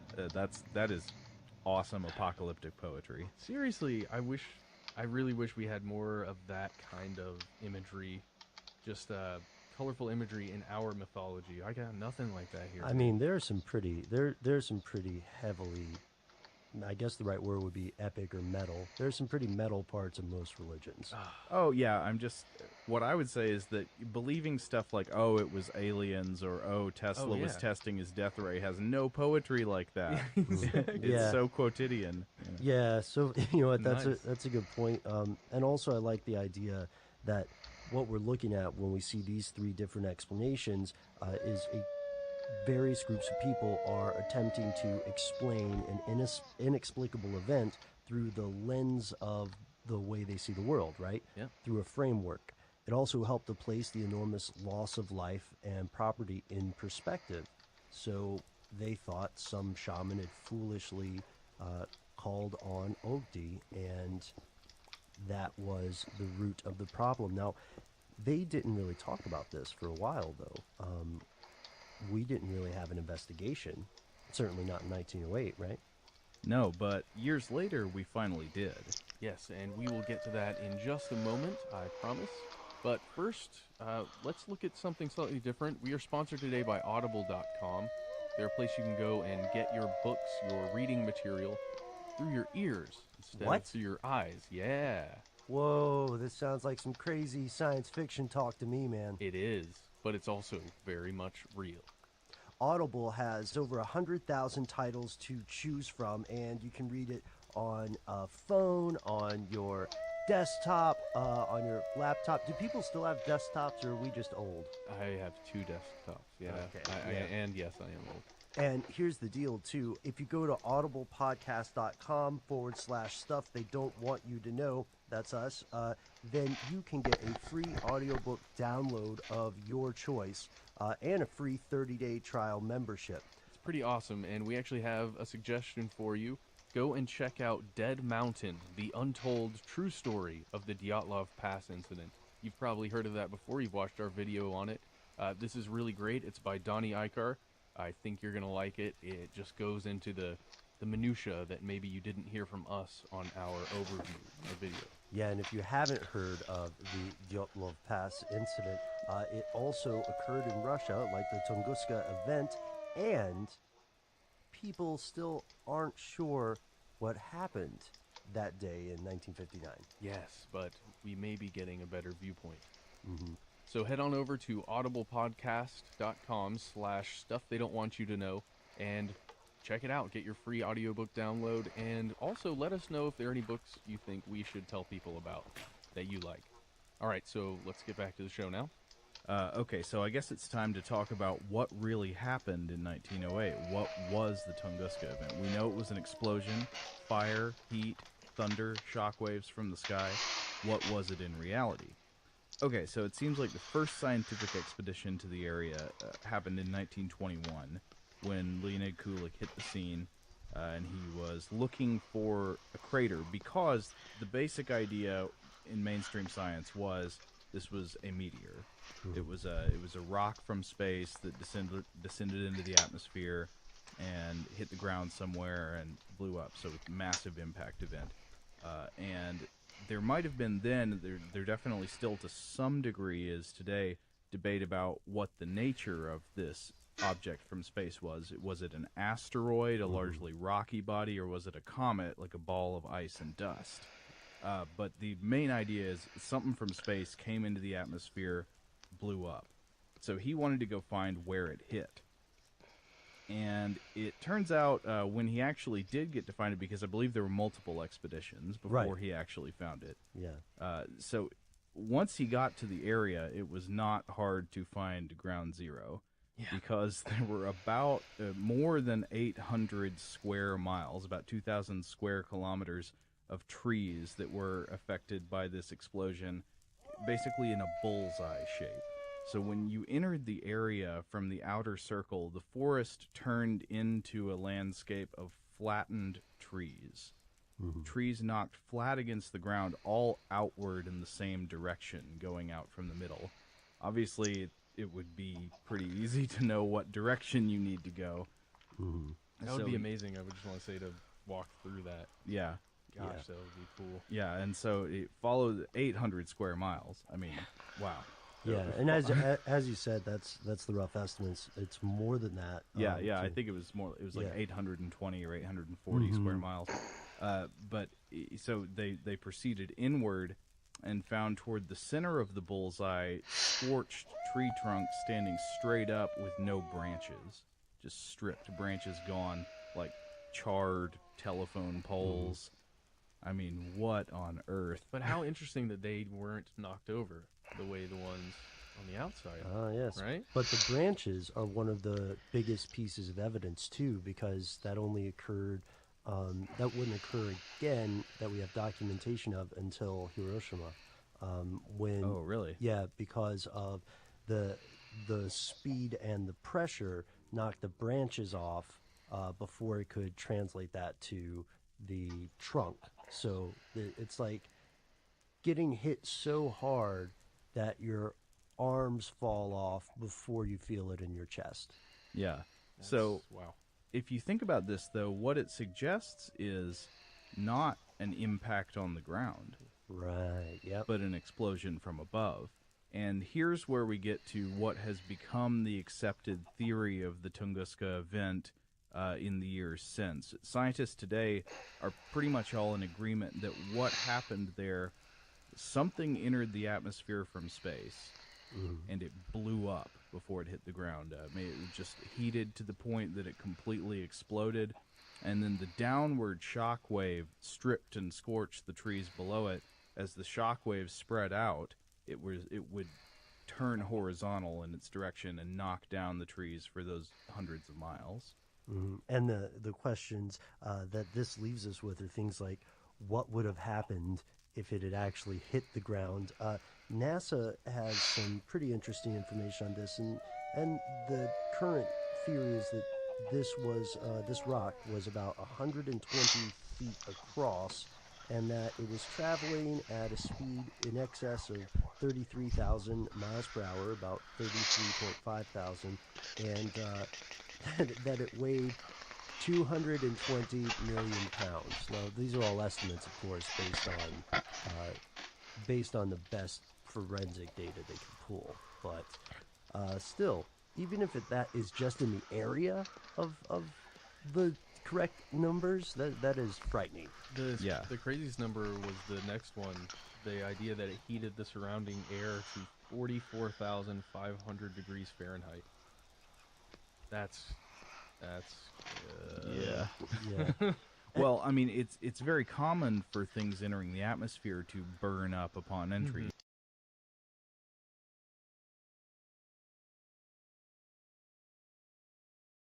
That's not true. That it has to do with compression heating.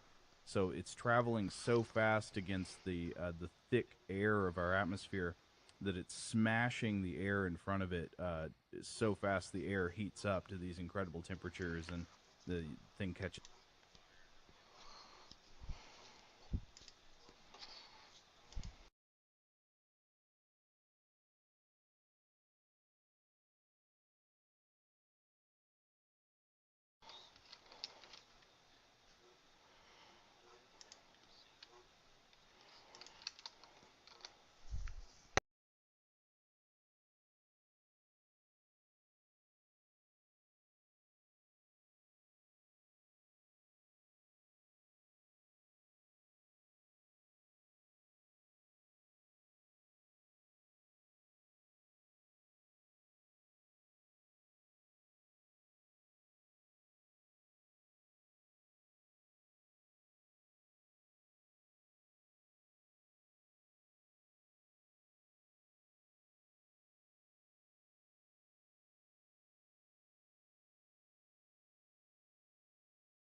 pounds, at least according to NASA, explodes that high up in the sky, and it still is able to wreak such massive destruction on the ground. Yeah. That to me is terrifying, and it does make you think about nuclear weapons tests and other times nuclear weapons have been used and exploded in the sky. Yeah, well, as with many great natural explosions, science communicators often have to frame it in terms of how many atomic bombs or how many hydrogen bombs.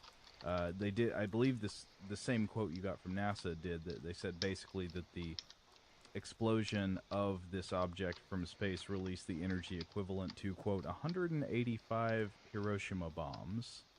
Which just boggles the mind. And again, that further reinforces how astonishing it is. This is a point that you made earlier, Joe, that no one died. As far as we know. As far as we know. Someone might have that we don't know about. But Yeah. there's no record that I could find that any person was killed. I'm sure lots of animals were. So what then do we arrive at when in the ongoing debate over what sort of space rock this is / was? Well, there are arguments that it was a comet, and there are arguments that it was an asteroid, a rocky meteorite, and there are arguments in both directions. I believe the favored hypothesis these days is that it was a rocky meteor, an asteroid-type body, based on fragments that have now been found and analyzed. By which, of course, we mean rocky as in composed of rock, not as in the original records that later became the Rocky franchise sent to us from space. Which I would be okay with, but, I'd be surprised. Okay, so here's my question. I don't want to sound like a dum-dum over here, but from what I was looking at, there doesn't seem to be any kind of crater, right? At the center, the bullseye area, there are trees standing up. There's not an impact crater or anything. No. So I just want to understand better why the thought is that it was a rocky crater or a rocky asteroid. From fragment, I mean, because it exploded and burned with such energy. I believe the thinking is that there were no huge fragments left to leave a gigantic crater. I did read there's one lake near the area that some people wonder. Oh, I wonder if a very small fragment of the meteor impacted here. Maybe it was just like a few feet wide, impacting with high energy and created the crater that's now this lake. But I don't think that's very well established. It's just kind of a theory. That Crater Lake doesn't hold water. Boom. Sorry. And there are fragments all over the place. Also, you could see what happened to this in dust that you can find all over the place. So, I mean, Okay. this mass, a lot of it landed on the surface of the Earth, but just Not not in a piece big enough that you can usually tell. But yeah, they found traces of whatever this thing was all over the place in the peat bogs, in the Tunguska area under it. There are samples of rocks that appear to be meteoric in origin. And I believe I've also read that there were layers of cosmic dust, the kind of dust you would find after a large impact from space, found in ice cores around the area, dating back to about the time. Okay. So Nice. it seems pretty straightforward that this was an object from space, maybe a comet, more likely a rocky meteor. Well, And- wait. So and- are you saying it probably wasn't the gods? Probably wasn't the gods, probably wasn't Tesla, probably wasn't aliens or a black hole, but that makes it no less creepy, because instead what we walk away with is the idea that there are things out there in space that with pretty regular frequency are going to come into our atmosphere, and they're that big, and they come in with that much speed and energy. And if something like the Tunguska event were to happen over, say, a major city, I mean, that's game over. Yeah. And it could easily, there's some geopolitical dangers there as well, because depending upon which city it hits and which countries they are allies or rivals with, then it could escalate immediately. Yeah, I would say we have much better ability now to predict impacts like Sure. this. Like now we have NASA's Near Earth Object program that tracks all of the objects within range of Earth that are large enough for us to detect. Yeah, So, I mean, we're somewhat better prepared than we were in 1908. but that's comparing, of course. That's comparing a little bit better vision and no real protection to no vision and no real protection. I mean, Well, no, actually, we do have a very important line of defense. Bruce Willis is still alive. that's no, I right. knew you were going there. I keep forgetting. Okay, But well, once he passes on, we are truly naked to the fury of the universe. of the uncaring, dark, inky void. But there's some other things here, because let's explore this just a little bit. I can't remember who wrote this very strange theory that was entirely speculative about maybe impact events being the most lethal threat to intelligent life on planets, and said, hey, maybe the reason that we have never heard from some other intelligent life out there in the vast chasms of time and space is because no intelligent life can survive on a planet long enough to involve that kind of technology before something, some impact event occurs and blows the house of cards down. Yeah, well, that's one of those many possible solutions to the so-called Fermi paradox. Right, The yeah. paradox of, okay, so if we can set up a kind of basic probability of guessing how many alien civilizations we'd expect to see out there, again, all the variables we plug into this are guesses. Right. So there's really no way to know. But you say, well, there sure are a lot of stars and a lot of planets out there. Seems like there should be some life out there. We're listening, and it sounds like nobody's home. Yeah. There's nothing coming in. So either you've got to say, well, maybe life evolving on planets is fairly rare, or maybe there is a lot of life, but them becoming technologically intelligent is rare, or maybe there's some reason they don't want to transmit, or maybe there's some reason that the universe, or at least our galaxy, is not very kind to the life forms that do evolve. Right. And so the ones that do evolve, or at least have the potential to evolve the technological capability to contact us, are smashed by asteroids before they get the chance, and we're just pretty darn lucky to have made it this far. And we have to remember how long it takes for signals to reach Yeah. vast distances. That's Yeah. true. So perhaps there's somebody trying to communicate. It's just it hasn't gotten to We'll us get yet. it a billion Yeah. years later. God, I feel so emo right now talking about that. But we also know that impact events themselves aren't the only threats, and we can, as you said, we can predict. Now more than ever, we have okay prediction skills. But there are things that would happen so quickly that we couldn't stop them if we're talking about the end of the world. Right. So what if instead of traveling at like 30-something thousand miles per hour, your incoming event is traveling at the speed of light? When something's traveling towards you at the speed of light, you can't see it until it hits you. Oh, thanks, Joe. Yeah. So what might Just crap travel? my pants, Joe. What killer thing might travel toward the Earth at the speed of light? Maybe a gamma ray burst? And the pop quiz, they won't turn us into the Hulk or She-Hulk or anything like that. They will simply end life as we know it, depending on the circumstances. Yeah. I feel like I don't need to tell your listeners this, but that's a thing that a lot of people get confused about in pop culture. Radiation doesn't give you superpowers, it just kills you. Right, yeah. So far. Jeez. Matt, you okay? Uh-oh. Yeah. Sorry, I didn't mean to be such No, a yeah, bummer. you know what? I'm okay. Because you know what? I survived the massive CMEs that hit us a couple days ago.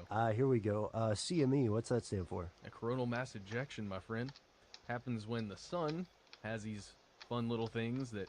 It happens when the sun decides to throw up in our general direction just a bunch of its energy and particles, charged particles, and they just fly towards the Earth. They don't always fly towards the Earth because you got to imagine the scale of the sun to the Earth. Yeah. It's pretty rare that the Earth gets hit by a massive CME. Okay, what are the dangers of that, if that happens? Oh, you know, it could just fry most of our electrical grid, depending on where it hits. And when I say fry, I mean it could just take out the wiring that's going along your street outside your house. It can just fry that stuff and short circuit anything that uses, you know, like this computer that Joe's using. Just fry all the circuits in there. Can even make your car not work sometimes, depending on how your car functions. I mean, my car does a pretty good job of not working now, so... But yeah, but those things are pretty creepy, and we got hit by two X-Class, there were two X-Class solar flares that shot off these massive CMEs a couple days ago. I didn't even know that. Yeah, and they both impacted Earth, but everything seems to be okay. The northern lights went a little crazy, but we're okay. Well, thank you, atmosphere, I guess, and timing, and no matter what we do at this point, technologically, we are sort of in the hands of fate or accident. And that, to me, and to you guys too, I think is one of the most surprising, frightening, and a little bit exciting things about the world in which we live. The Tunguska event has been explained pretty well by this point. However, other impact events in the future are a statistical certainty. After some amount of time, it's going to happen. The only question is, what will the magnitude be, and what will our level of technology be? Will we all be on the same planet? There are some big questions that we would like to carry forward and answer. But first, Joe, I have to say, thank you so much for agreeing to come on our show. Joe would only come on if we agreed to do the chant to Ogdi, who may or may not destroy I us. was just kidding about all that. I'd love to come on and talk about all kinds of weird stuff with you guys. I think that was a we're- complete lie. That I would only talk about this. Oh, I don't know about you listeners, but I think I would like to have Joe back on again. This was a lot of fun. Please write us and let us know if you want us to do this again, because I'm down. Yeah, we always love to hear from you guys. As you know, our best ideas come from our audience. If you enjoyed listening to Joe McCormick as much as Matt and I have today, then do go check out their podcast, Forward Thinking. This podcast covers all of the... What would you say, Joe? Well, I would say that we don't take quite as dark an approach as you guys sometimes. We're typically focused on cutting edge technology in the future. It's a podcast about science, technology in the future, and what life's going to look like in 20, 50, 100 years. So are you saying the future is looking pretty bright? I'm saying that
From UFOs to ghosts and government cover-ups, history is riddled with unexplained events.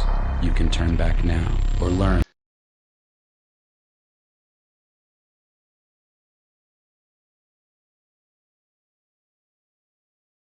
To the show. My name is Matt, And I'm Ben. and today we're taking a journey through our DNA, and we're going back, way back. Way back, yeah, this is a deep cut. Today we are talking about the lost races of man. Now, Matt, you remember earlier, gosh, it was a long time ago, we had covered the belief in giants, right? Oh yes, that was one of the earliest episodes we did. And interesting thing that we found is that not only are there quite a few hoaxes, especially in the days of Photoshop, and even earlier than that, in the days of disreputable would-be scientists. And But you've probably seen these photos online, the photos of maybe it's paleontologists down by some bones, and there happens to be a giant human skull bone there as well. right, That's ridiculously out of proportion, and it'll say, "Hey, real photos of giants on it." We can assure you, those are Photoshop. yeah, those for sure Photoshop. But amid all those hoaxes, and amid both digital and analog, I guess we have also found that there are quite a few unexplained things about early humanity in general. And if you guys will sit through some folklore with us, we can build a pretty fascinating case here. First off, every single culture, I don't like generalizations, but it's true. Every single culture has legends of some sort of human-like entities, right? Yeah, you've got some that have the human-like intelligence.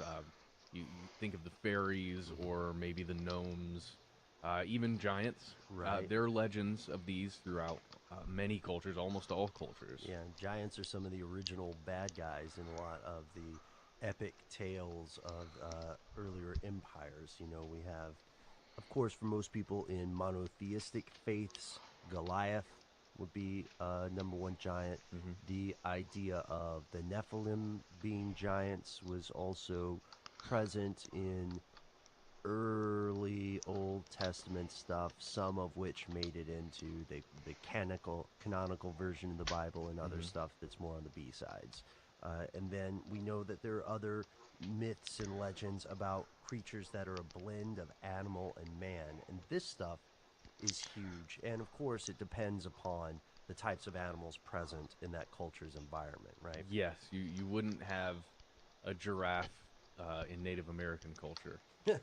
Right. You just wouldn't see it because it wasn't there. But you would have stuff like a satyr in Mediterranean culture, where goats are common, Mm-hmm. minotaurs, centaurs, but then also let's not forget things that can change into animals, like the werewolf myths. Oh yeah, Yeah. skinwalkers and all the. There are a lot of myths, especially Native American myths, about that kind of stuff. Right. And we have a whole podcast about that too. Yes, we do. And others, sometimes you've got kind of an angelic or a demonic version of a human that isn't really human. So cool. Yeah, well, it's certainly cool. And these are, vampires, jinn, the undead, that kind of stuff. Yeah. And most of these legends are culturally specific. So, what we mean by that is that most of these legends have a very specific type of elf belief, or type of fae belief, or very specific race of giants or animal near human people. But there are some commonalities here, and these commonalities are startling. First, pretty much every culture has some idea of little people, whether these are little physical people or little spirits, a spirit of your home or something. Maybe it's not fair to say every culture. Every continent, save Antarctica, has myths like this. Mm-hmm. And then giants are always around, as we said, the original bad guys. And there's another thing, which I think you and I have referred to as near men or almost men. Yeah, these are apes sometimes, well, usually apes.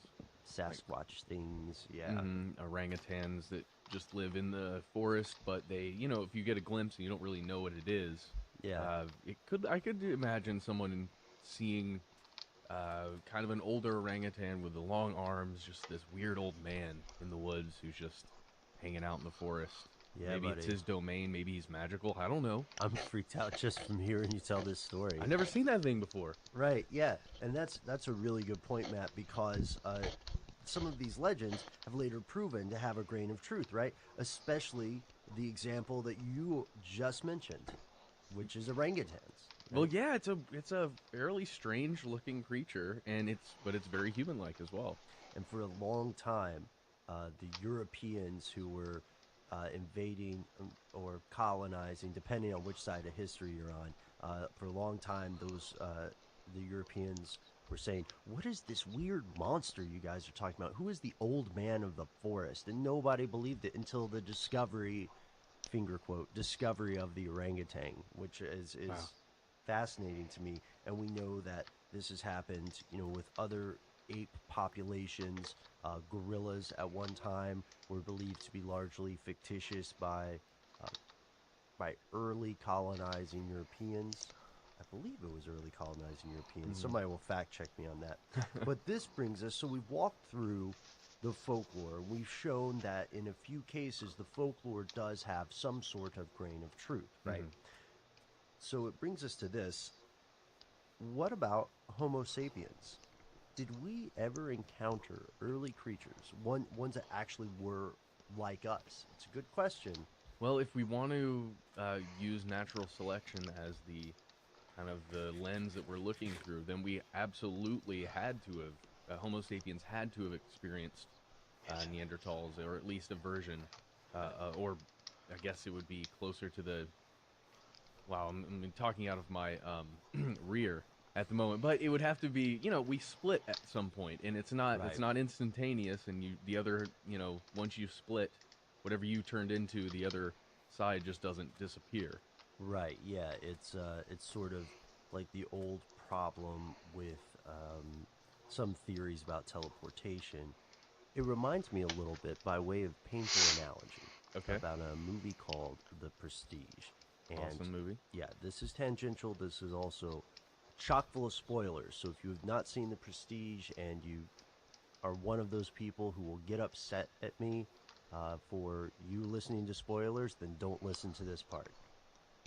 Anyway, in The Prestige, David Bowie plays Nikola Tesla and does a pretty good job. Oh, yeah. Considering they look nothing alike. And he invents this teleportation machine with a huge drawback. It doesn't so much teleport people as it makes copies of objects, because actual teleportation is much more difficult than this sort of mimicry or doubling. So there's a very strange situation where one of the magicians, one of the main characters in The Prestige, is continually killing earlier versions of himself, which is hellish. And there's also an Orson Scott Card story about that was great, but I don't want to ruin that one for you either. Ruining movies all day long. I've done enough damage, I think. So we do know that there are a lot of unanswered questions about the arrival of modern man anyway. For most of us, most people in the West understand the out of Africa theory, which is the prevalent theory in the modern time today. And we all know the story. So Homo sapien evolves in Africa, and from Africa leaves via the Northwest Africa area to locations around the globe, spreads out, and civilization is founded somewhere in the Near East, Middle East, Indus Valley. Well, that is also coming up for debate because there are some ancient sites that have been rediscovered. Yeah, older sites than they should be. How do you pronounce it? Catalhyok? Is that it? I'm not. I can't. You know what I'm talking I know about. exactly what you're talking about. We'll do a show on that. Yeah. Did you hear what Ben said? Try and figure out how to put that into Google and look that up, because it's really interesting. Okay, so but there are alternate theories. Perhaps there's this one theory that there may have been another hominid or humanoid that had left Africa earlier and traveled throughout the world. And in this theory, humanity evolved at different locations throughout the world separately. And this is, I think it's called the multi-regional theory. Ah, yes, the multi-regional theory, which can sound pretty strange to us if you look at the timeline of evolution of man. From what we know, the margins of error are huge. Just the range of dates in which these things could have occurred. So while there is room to explore that, it's not treated as importantly in the West, but in some areas of the world, in China, for instance, a version of the multi-regional evolutionary theory is incredibly popular. Really? Yeah, and I'm going to be honest with you. I've read some accusations that it's because of racism. Well, unfortunately, that's where my mind goes when I hear it. It could. Here's the problem. It's possible. I can't discount it currently, but at least that theory, because I don't have the tools to do the research. I know what the information is. Anyway, That's where my mind went when we began talking about that theory. Yeah, it's strange because it makes a space where you could easily see a lot of people with tremendous prejudice saying, "Oh yes, of course, we really are different to insert group we don't like here." Somebody's got beef with the Welsh or something, and they say, and yes, guys, Welsh listeners, I'm using the Welsh as an example of racism because I'm pretty sure that it's not a serious thing, and if I'm wrong, I'm sorry, but I'm just using it as an example. That would be a terrible thing. That would be a terrible thing. Welsh prejudice. I hope it's not around anymore. Point being, there is a space in there that people use for racism. There's another similar theory that an earlier hominid left Africa, evolved into something like Homo sapien. So maybe the demo version of the full album that will be Homo sapien, Okay. and then returns to Africa then. Ooh, like a homecoming. Yeah, like an into Africa before out of Africa.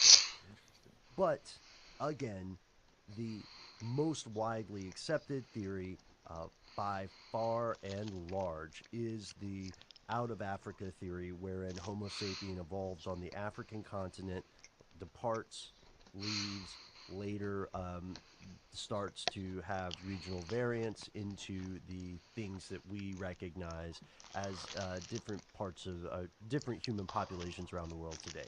So, you and I have a lot of freckles. That happens.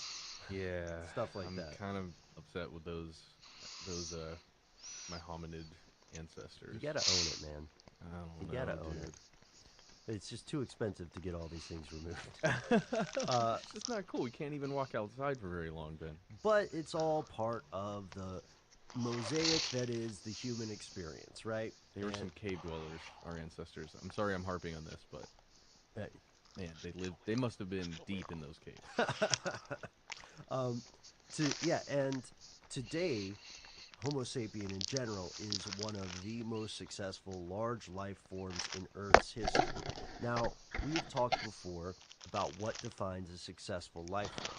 Like, are insects the most successful type of life? Is bacteria? Because God knows there are a hell of a lot more of them than there are humans. Yeah. But regardless, Ben, there are billions of humans running around the Earth. And that's a large number, even though there are a lot more of the others, of insects and those things. Sure. There's a whole lot of us. We're pretty big. Yeah. But here's the thing. Have we always been alone in this space of the intelligent, large creatures? What a great question. And before we answer that, Matt, I think it's time that we have a word from our sponsor. All right. Sounds good. Let's go to it.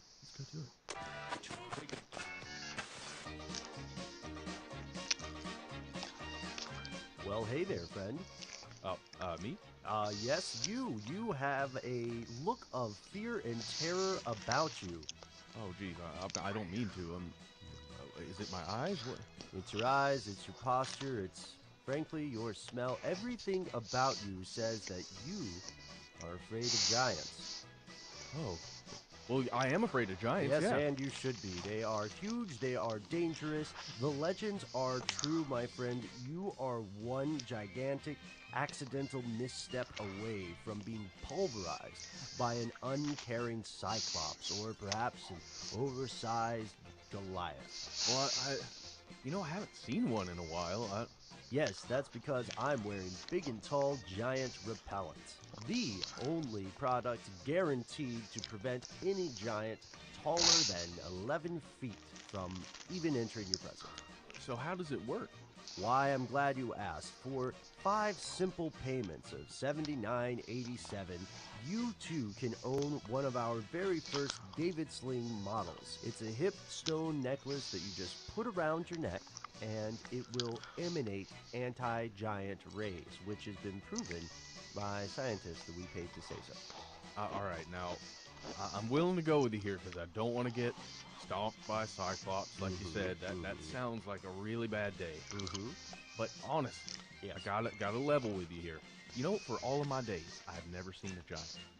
Ah, yes, of course. Well, that's probably because someone near you is wearing giant repellents. Oh, okay. All right, you know what? Get me started. Where do I sign? Well, sign right here. And you can sign up too, ladies and gentlemen, listeners of stuff they don't want you to know. Get a discount on one of your 4 easy payments by signing up to Big and Tall Giant Repellent.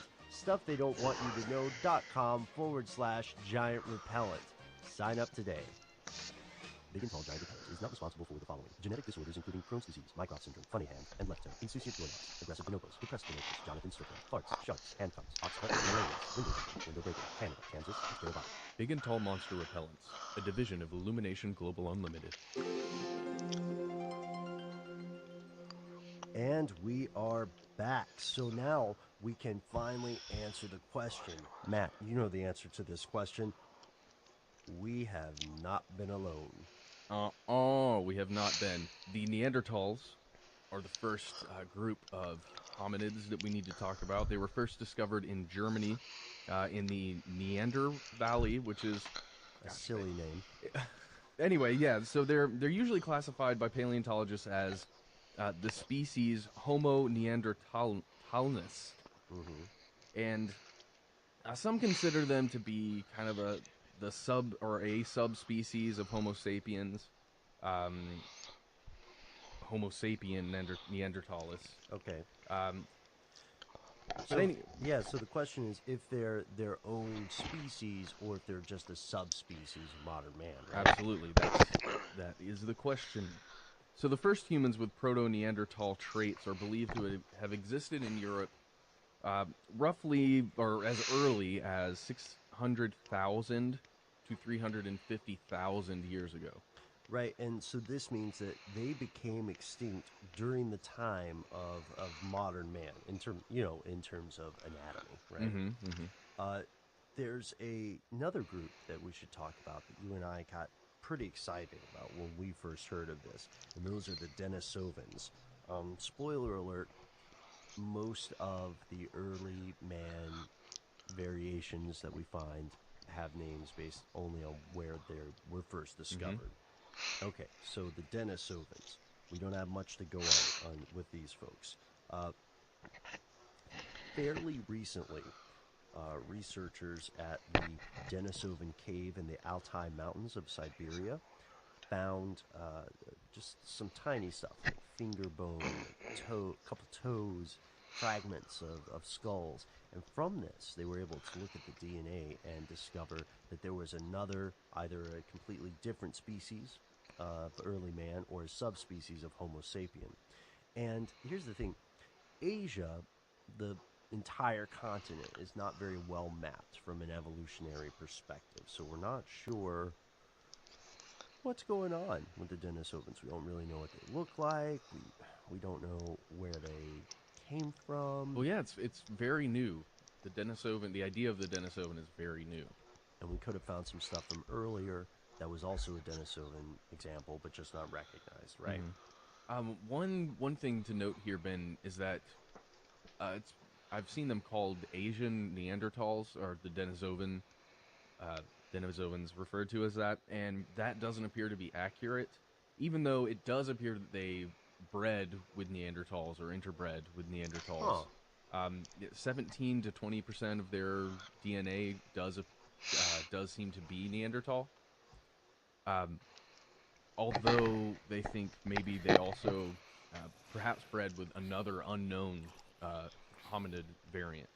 Huh, weird, right? And this is fascinating because some Neanderthal bones were found with Denisovan bones in the Altai Mountain cave, and it seems as though they might have been living together. Again, we don't know what they look like because we only found a little bit of stuff, but this finger bone, which is from a younger female, is way bigger than it would be if she was a Homo sapien. So based on that, the big assumption that we're making is that they were probably, what's a polite way to say this? They're probably robust, you know, like hardy. Maybe in a video game, they would be the tank, Oh, totally, yeah. if that makes sense. They'd have a shield and a sword. Right, yeah, they're bruisers for sure. At least they were larger than Homo sapien, probably. Maybe not taller. But research is ongoing, so we're going to learn more about Denisovans as we continue. Hopefully, we'll be able to update our video episode with some more information. This leads us to one of the most exciting and controversial recent finds of early man, Homo floresiensis, which I just totally mispronounced.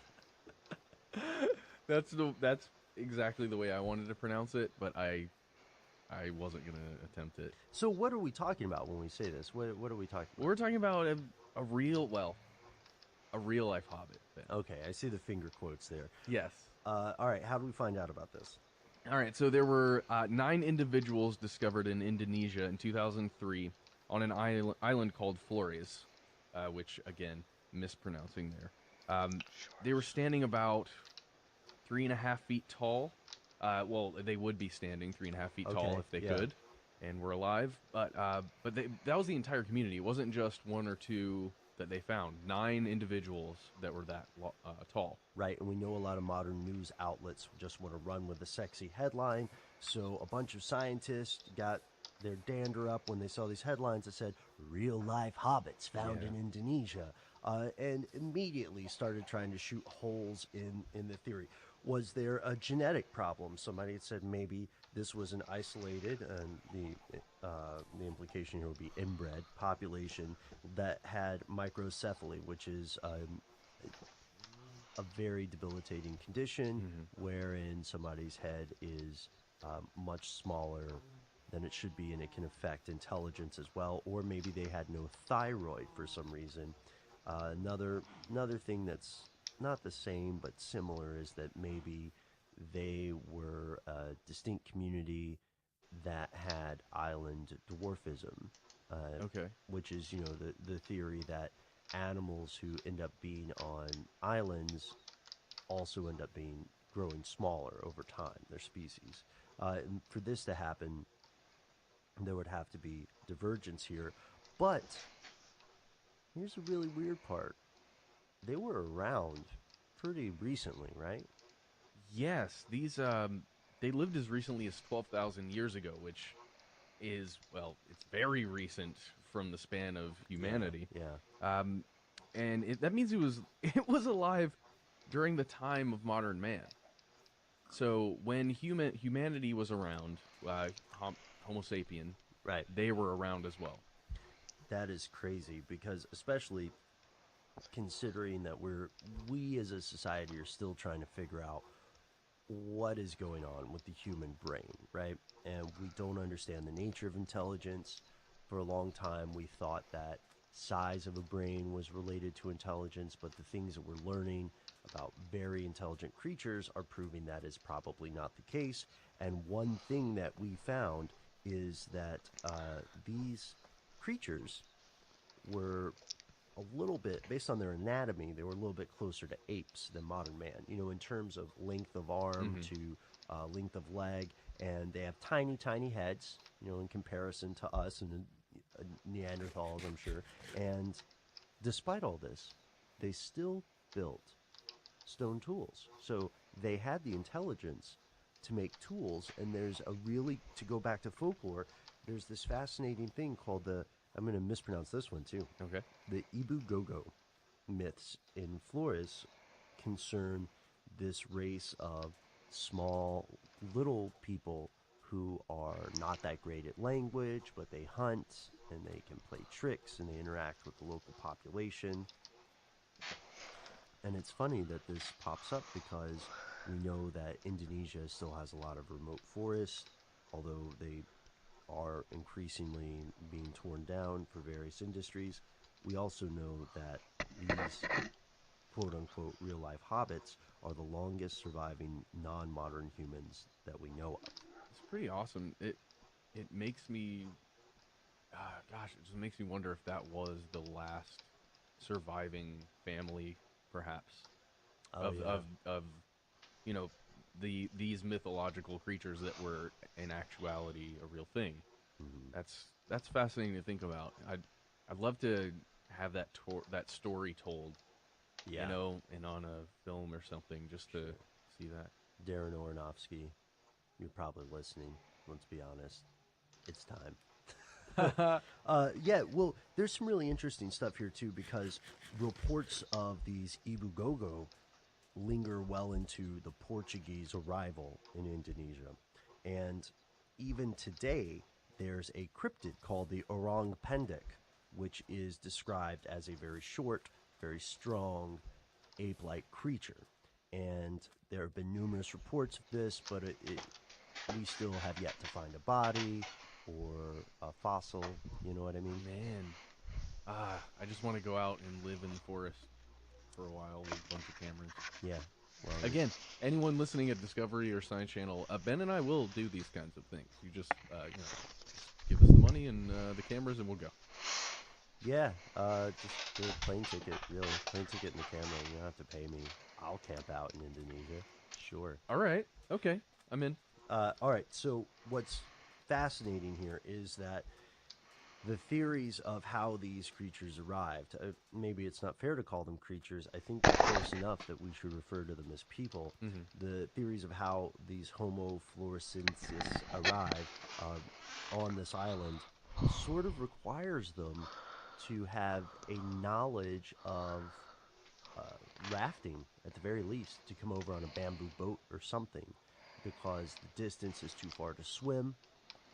So this means that they also, at some point, whomever their ancestors were, those people were capable of building boats, which makes us rethink a lot of the stuff that we think about, because these creatures are clearly not Homo sapien the way that we would understand it. Mm-hmm. So is it possible that's just an isolated branch of Homo sapien that over the years, over the centuries, over millennia became something that seems startlingly different?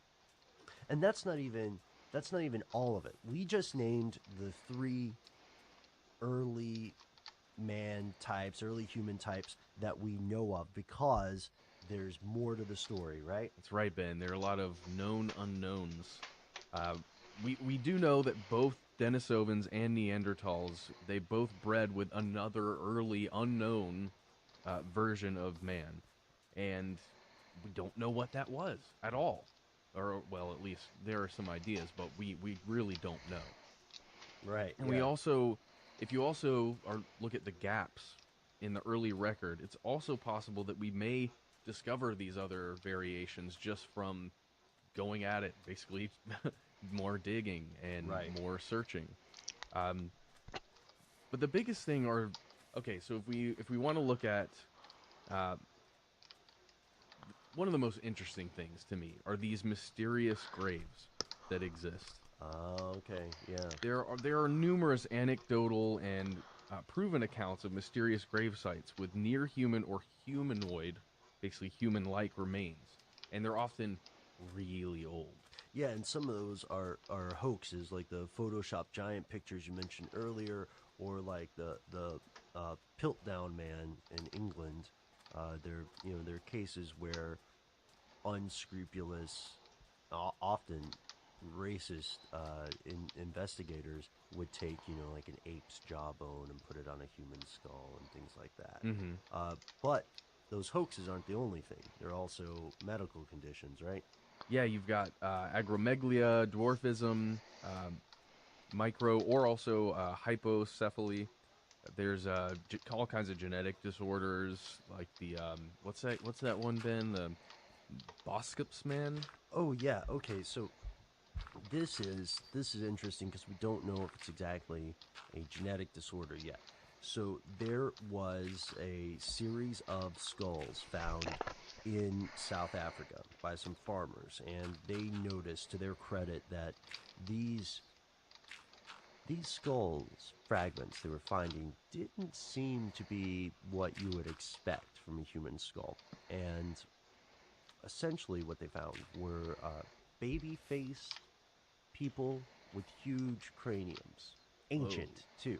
So in some of the fringe research sites, and according to a very controversial study, this so-called Boskop's man, if I'm pronouncing it correctly, is a highly evolved or highly intelligent variant of human that somehow died out way in the past. And this argument for a very high intelligence on the part of these fossils is made based on the size of what their brain would have been, how much brain they could have in their brain case. And again, going back to the earlier thing we pointed out, what we have learned is that is not necessarily the deciding factor. Yeah, the brain can be smaller and really intelligent, i.e., ravens. Yeah. Sure. Yeah. There are all kinds. There's high intelligence all over the place in the brain. I guess it matters in the folds mostly. Right. Yeah. It's also which regions of the brain are the most are the most evolved or the most sophisticated. So when we look at this, of course, we're wading through a lot of misinformation and a lot of disinformation. We have an earlier podcast on misinformation and disinformation, if you want to know the difference, right? But we also know that despite the hoaxes, despite the things that may clearly be medical conditions, we have social practices, and then we have some inexplicable stuff. So when we say social practices, there are these skulls that have that have sort of a cone head look, you know? Very elongated. Yeah. And it's because they were shaping their heads. Right. Since they were, essentially since they're born, they begin shaping their heads. The way they do it, and don't do this to your children. Please don't. But the way that they do it is taking wet slats of wood. I don't know why I'm acting it out now on an audio podcast. And it looks great, everybody. And wrapping the wood tightly around the head so that it's pressing. Now you remember, of course, that a baby's skull is much more pliable than a human skull. The bones that you are born with in your skull as a child don't fuse together until later in life.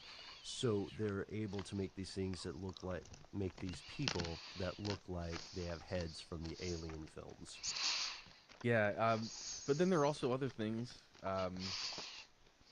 The horned growths. I remember seeing pictures of this, Ben. Was this something found in the skull, or is this something that was artificially done? That's a good question. We know that there are a lot of hoaxes about this kind of stuff too, but we do know that people can grow horns for all intents and purposes. You can look up pictures of people who have been alive, likely during your lifetime, who, due to one rare condition or another, have grown horns. They're normal people. They're just normal people affected with something the same way that you would be affected with a mole. You know what I mean? Okay, it's just growth on the bone.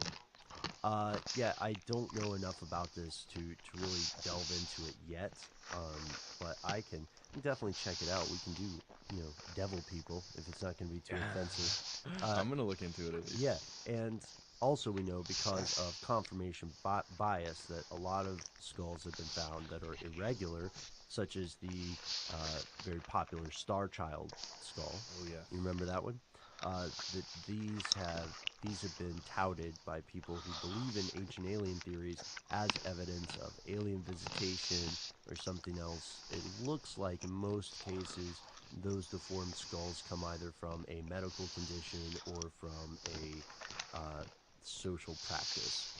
But they're inexplicable corpses. There really are corpses that are bones, at least skeletons, that are 8 feet tall that we Yeah. find, and they're freaky. But so far as we know, they're not part of a large breeding population. We've only found a few. But to me, the most interesting things that we find that are the most difficult to explain would be anachronistic remains. Anachronistic meaning something that is not in the time it belongs in, and this would be stuff like Romans out in Western China at the wrong time. So they're finding Caucasian corpses in the weirdest places. That's easily explainable. It's just time travel. It's fine. Oh, okay. Well, that Yeah. makes sense. And also, we're finding, African, or what would normally be ascribed as African remains in South America. And, we know that history is a muddy story here. Oh yes. So, I mean, like, people still are trying to figure out what's going on with the Olmec civilization, right? Oh yeah. So we've looked at all these ancient discoveries, but from a long time ago. The earliest was 12,000 years ago. But here's the big question again: are we still today alone? Are Homo sapiens the only hominid, the only version of human that exists today? Walking around, could you go somewhere and find one? Find another type of human? Well, according to some studies that are a little bit controversial, you and I might be talking to Neanderthals right now, or Denisovans. I could be a Neanderthal. Yeah, totally. Those freckles and our reddish hair, dead giveaways, man. We are no longer pure Homo sapien quality. You know what? I'm okay with it. So, according to some studies that continue today, including something with the neat name of the Neanderthal Genome Project, all global populations, other than some parts of Africa, like sub-Saharan Africa, exhibit significant Neanderthal genes, and significant only in that they are traceable. So, through whole genome sequencing, a 2010 sequence of the Neanderthal genome revealed that Neanderthals share more alleles with Eurasian populations. So, this would be like the French, the Han Chinese, Papua New Guinea, than they did with sub-Saharan African populations. So they think, the people who did the study, that this means there's a recent gene flow from Neanderthals to modern humans after the migration out of Africa. And that if you have Eurasian heritage, that it could be up to 1 to 4% of your genome. What this means, and then they lowered that percent in 2013. What this means is that people who are around there, according to this study, people whose ancestry originates there, have some sort of evidence, genetic evidence of Homo sapien interbreeding with Neanderthal. The highest admixture, of course, would be, Eurasia, East Asia, and the lowest being sub-Saharan Africa. And they're not the only people that might still be in the game, because we mentioned Denisovans, right? Yeah, according to some of this DNA evidence,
Ghosts and government cover-ups.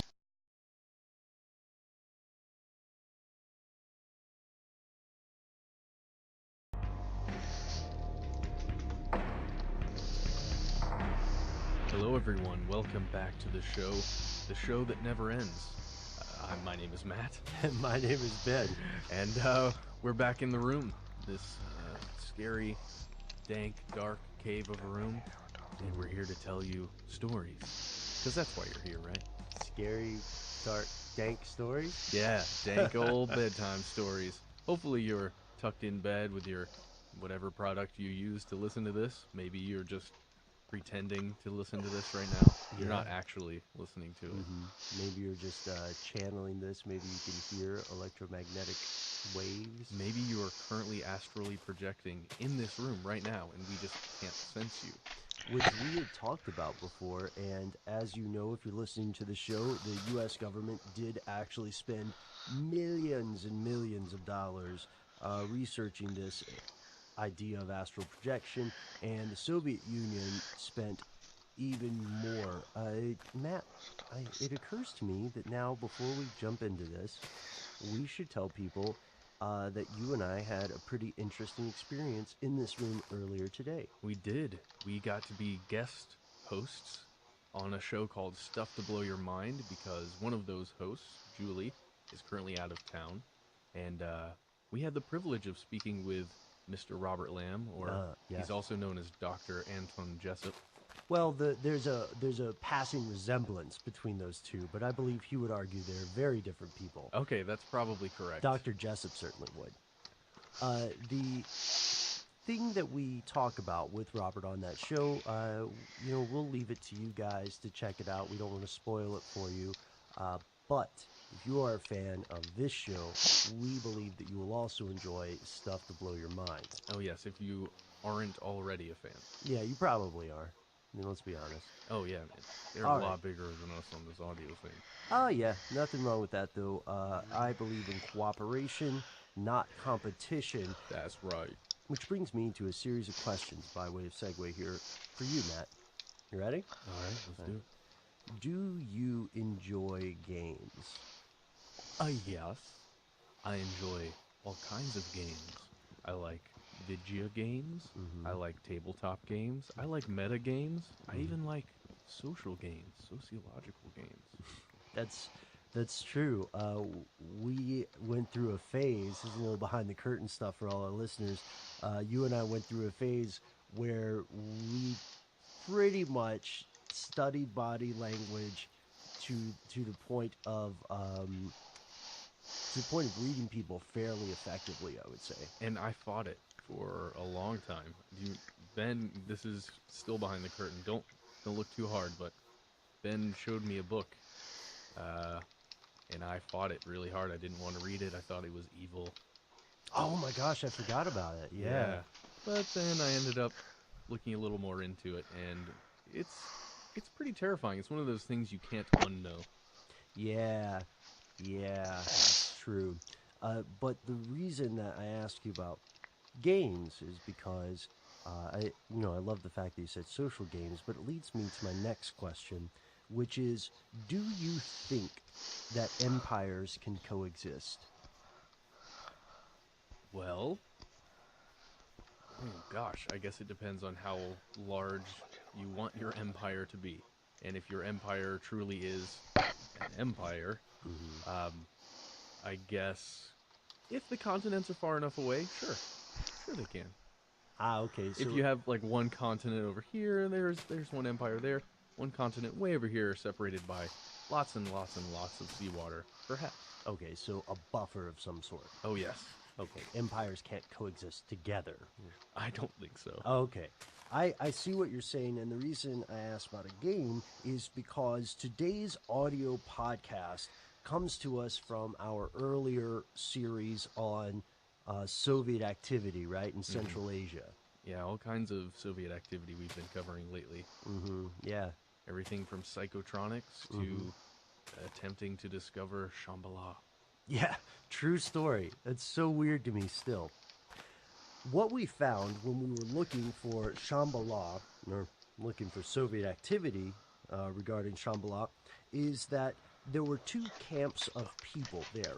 There was one camp of what we can call true believers who really believed that there was Shambhala or Shambhala or whatever somewhere north of India, somewhere in the steppes, and that this land could hold keys to some sort of hidden technology. So it's kind of like the conspiracy theories regarding Atlantis or Lemuria or other fallen Hyperborean type civilizations. And then you've got people who believe Shambhala is more of a philosophy or a state of mind, and they want to create a place where that state of mind can flourish. And additionally, use it as a way of building support for communism and building support for the Soviet Empire. Monarchies, right? Or at Yes, least and to- monarchies, yeah. at least for Baron Roman von Unberg-Stunberg, or however you... I found out there's more to that name. Yeah, that name is longer. I saw it when you made the video. And put the whole name in there. Yeah, there's a Wilhelm. Oh in yeah, there. that wasn't even the whole name. I put as much as I could fill the bottom of the screen. Yeah, he was very, very old blood Oh yeah. aristocracy. So no wonder he wanted to bring monarchies back. He would have been related to so many people. Oh right? yeah, he would have been up there. Yeah. Creme of the creme. It wasn't exactly altruism. So, No. so what we found when we were looking at this is we found the search for Shambhala. This takes place in the 20s and the 30s, 1920s and 30s.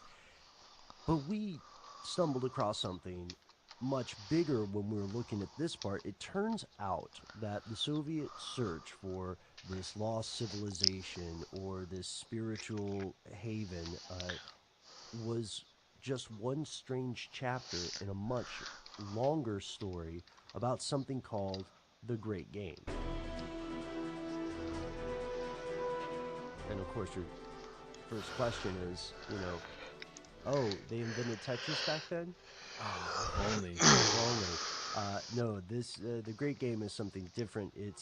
The term here is often attributed to a guy named Arthur Connolly.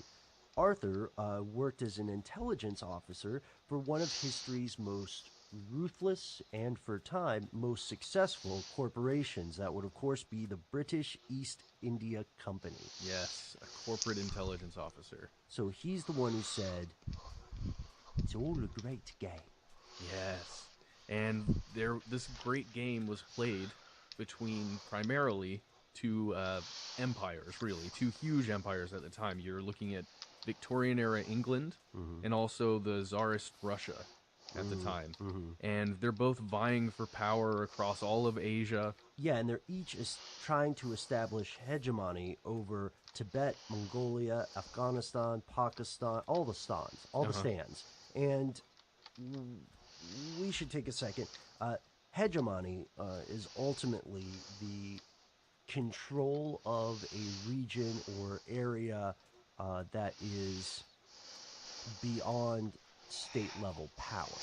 So the United States currently is the hegemon of North America.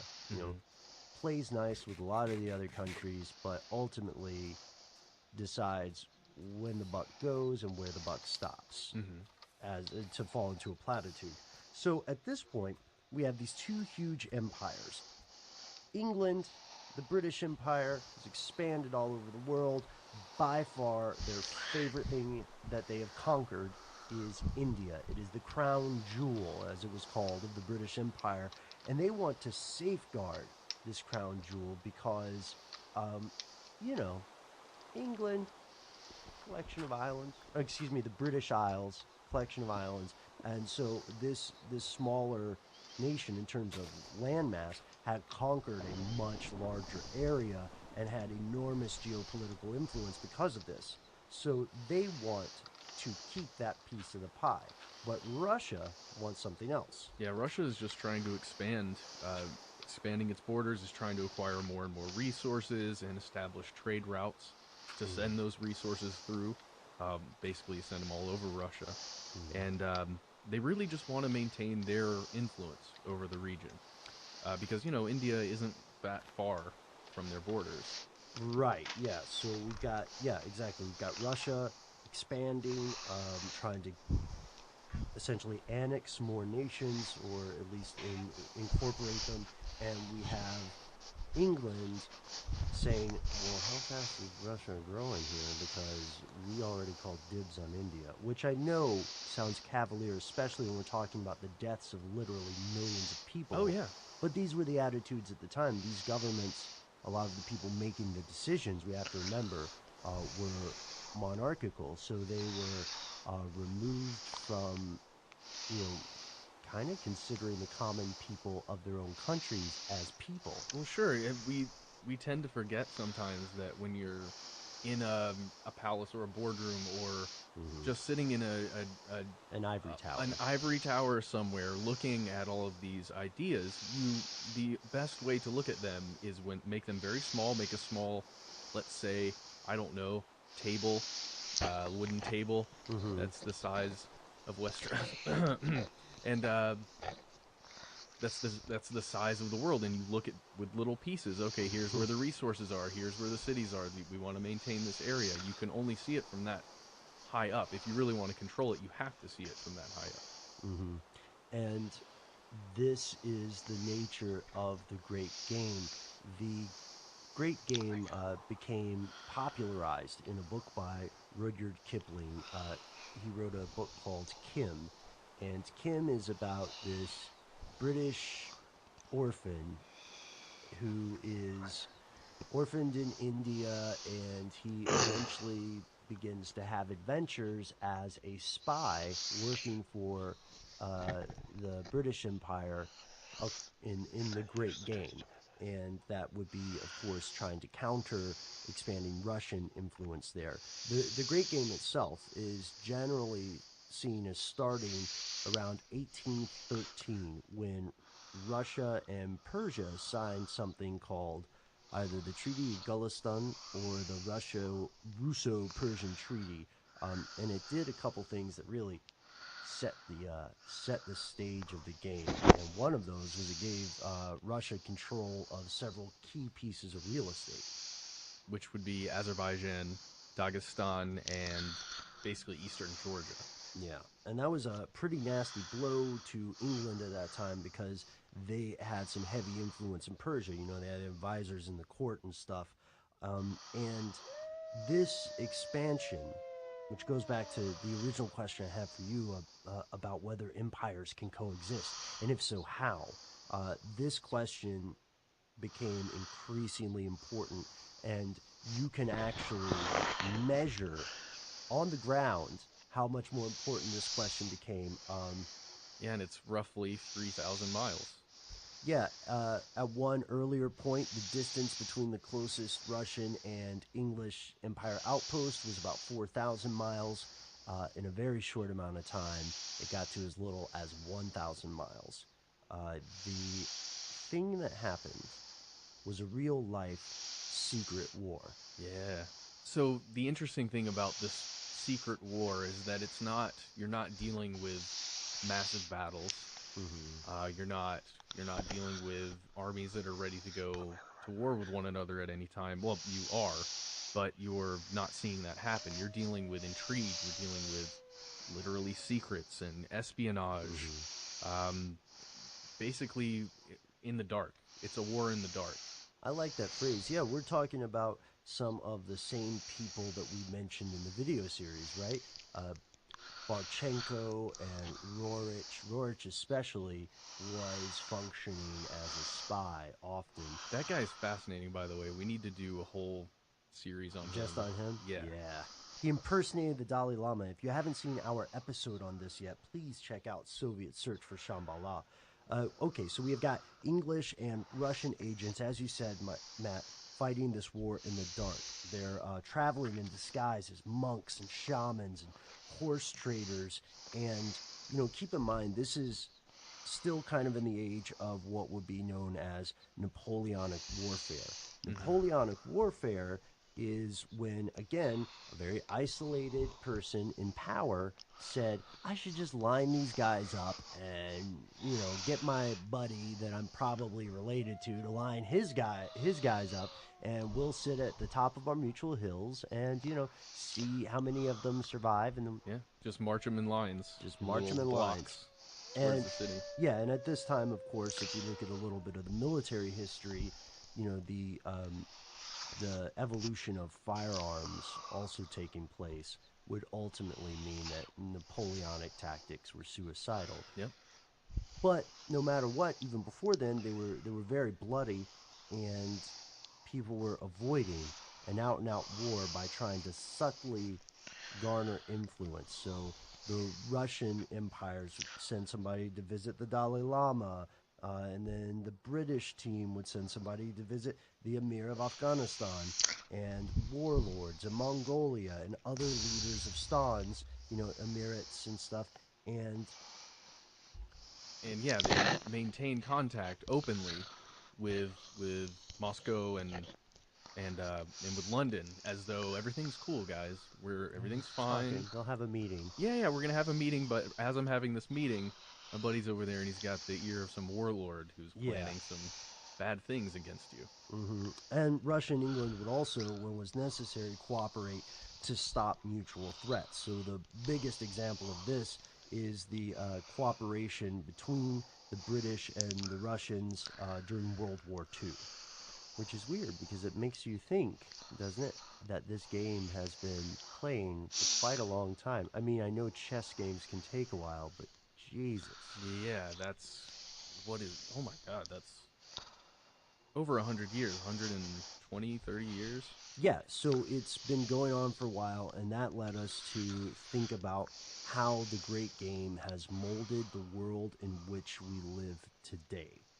So the great game has had effects on Afghanistan, which they have been catastrophic.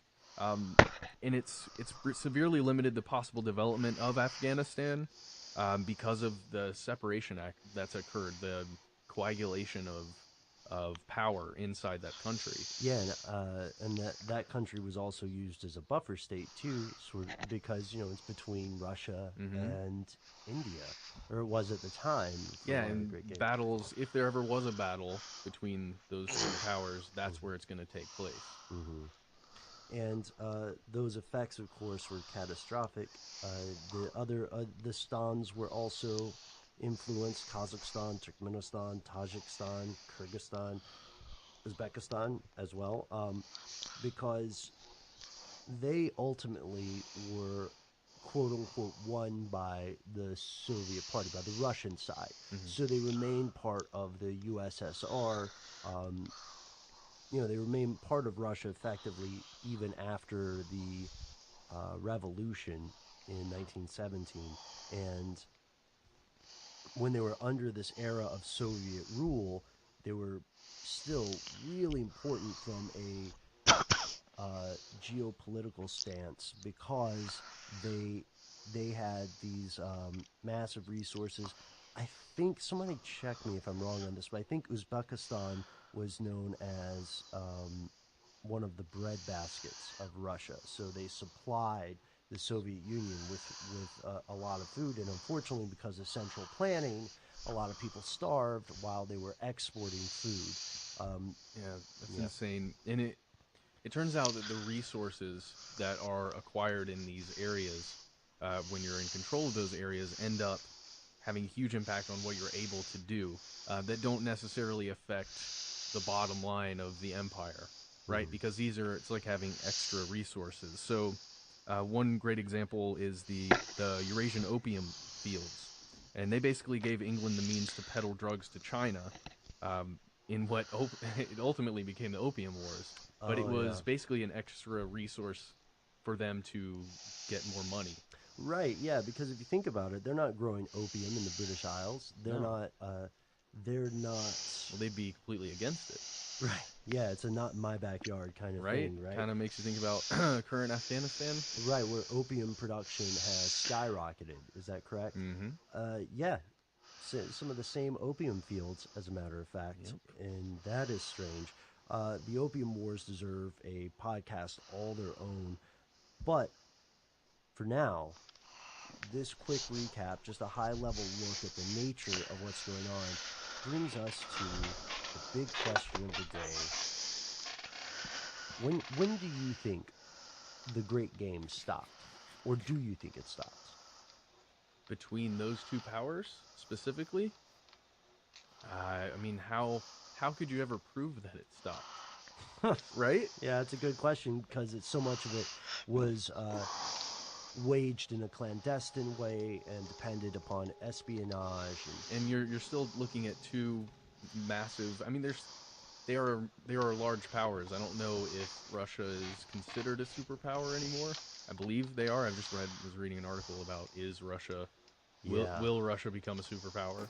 Yeah, you probably heard some varying assessments is probably the most fair word to use here of Russia's ability. Sometimes people will say that the only reason Russia is at the level it is in the UN Security Council is because of World War II, that it's just a legacy from that, or that it is a developing nation that's there because it has a stranglehold on gas. And often, weirdly enough, in the United States, conservative politicians like to say that the United States should begin exporting natural gas to Europe as a way of curtailing Russia's influence. It is also fair to say that at this point, those guys are, the nicest way you could say it is optimistic. It's literally the nicest way. But yeah, so the idea of Russia being a superpower is something that is tremendously important to Russia's long-term strategy, right? And could be threatening to other countries, but not just the United States, because I think it's obvious, Matt, that you and I both believe the Great Game continues. I think it absolutely does, and perhaps just a few more players have joined. Oh yeah? Yeah. Who would you say has joined the game?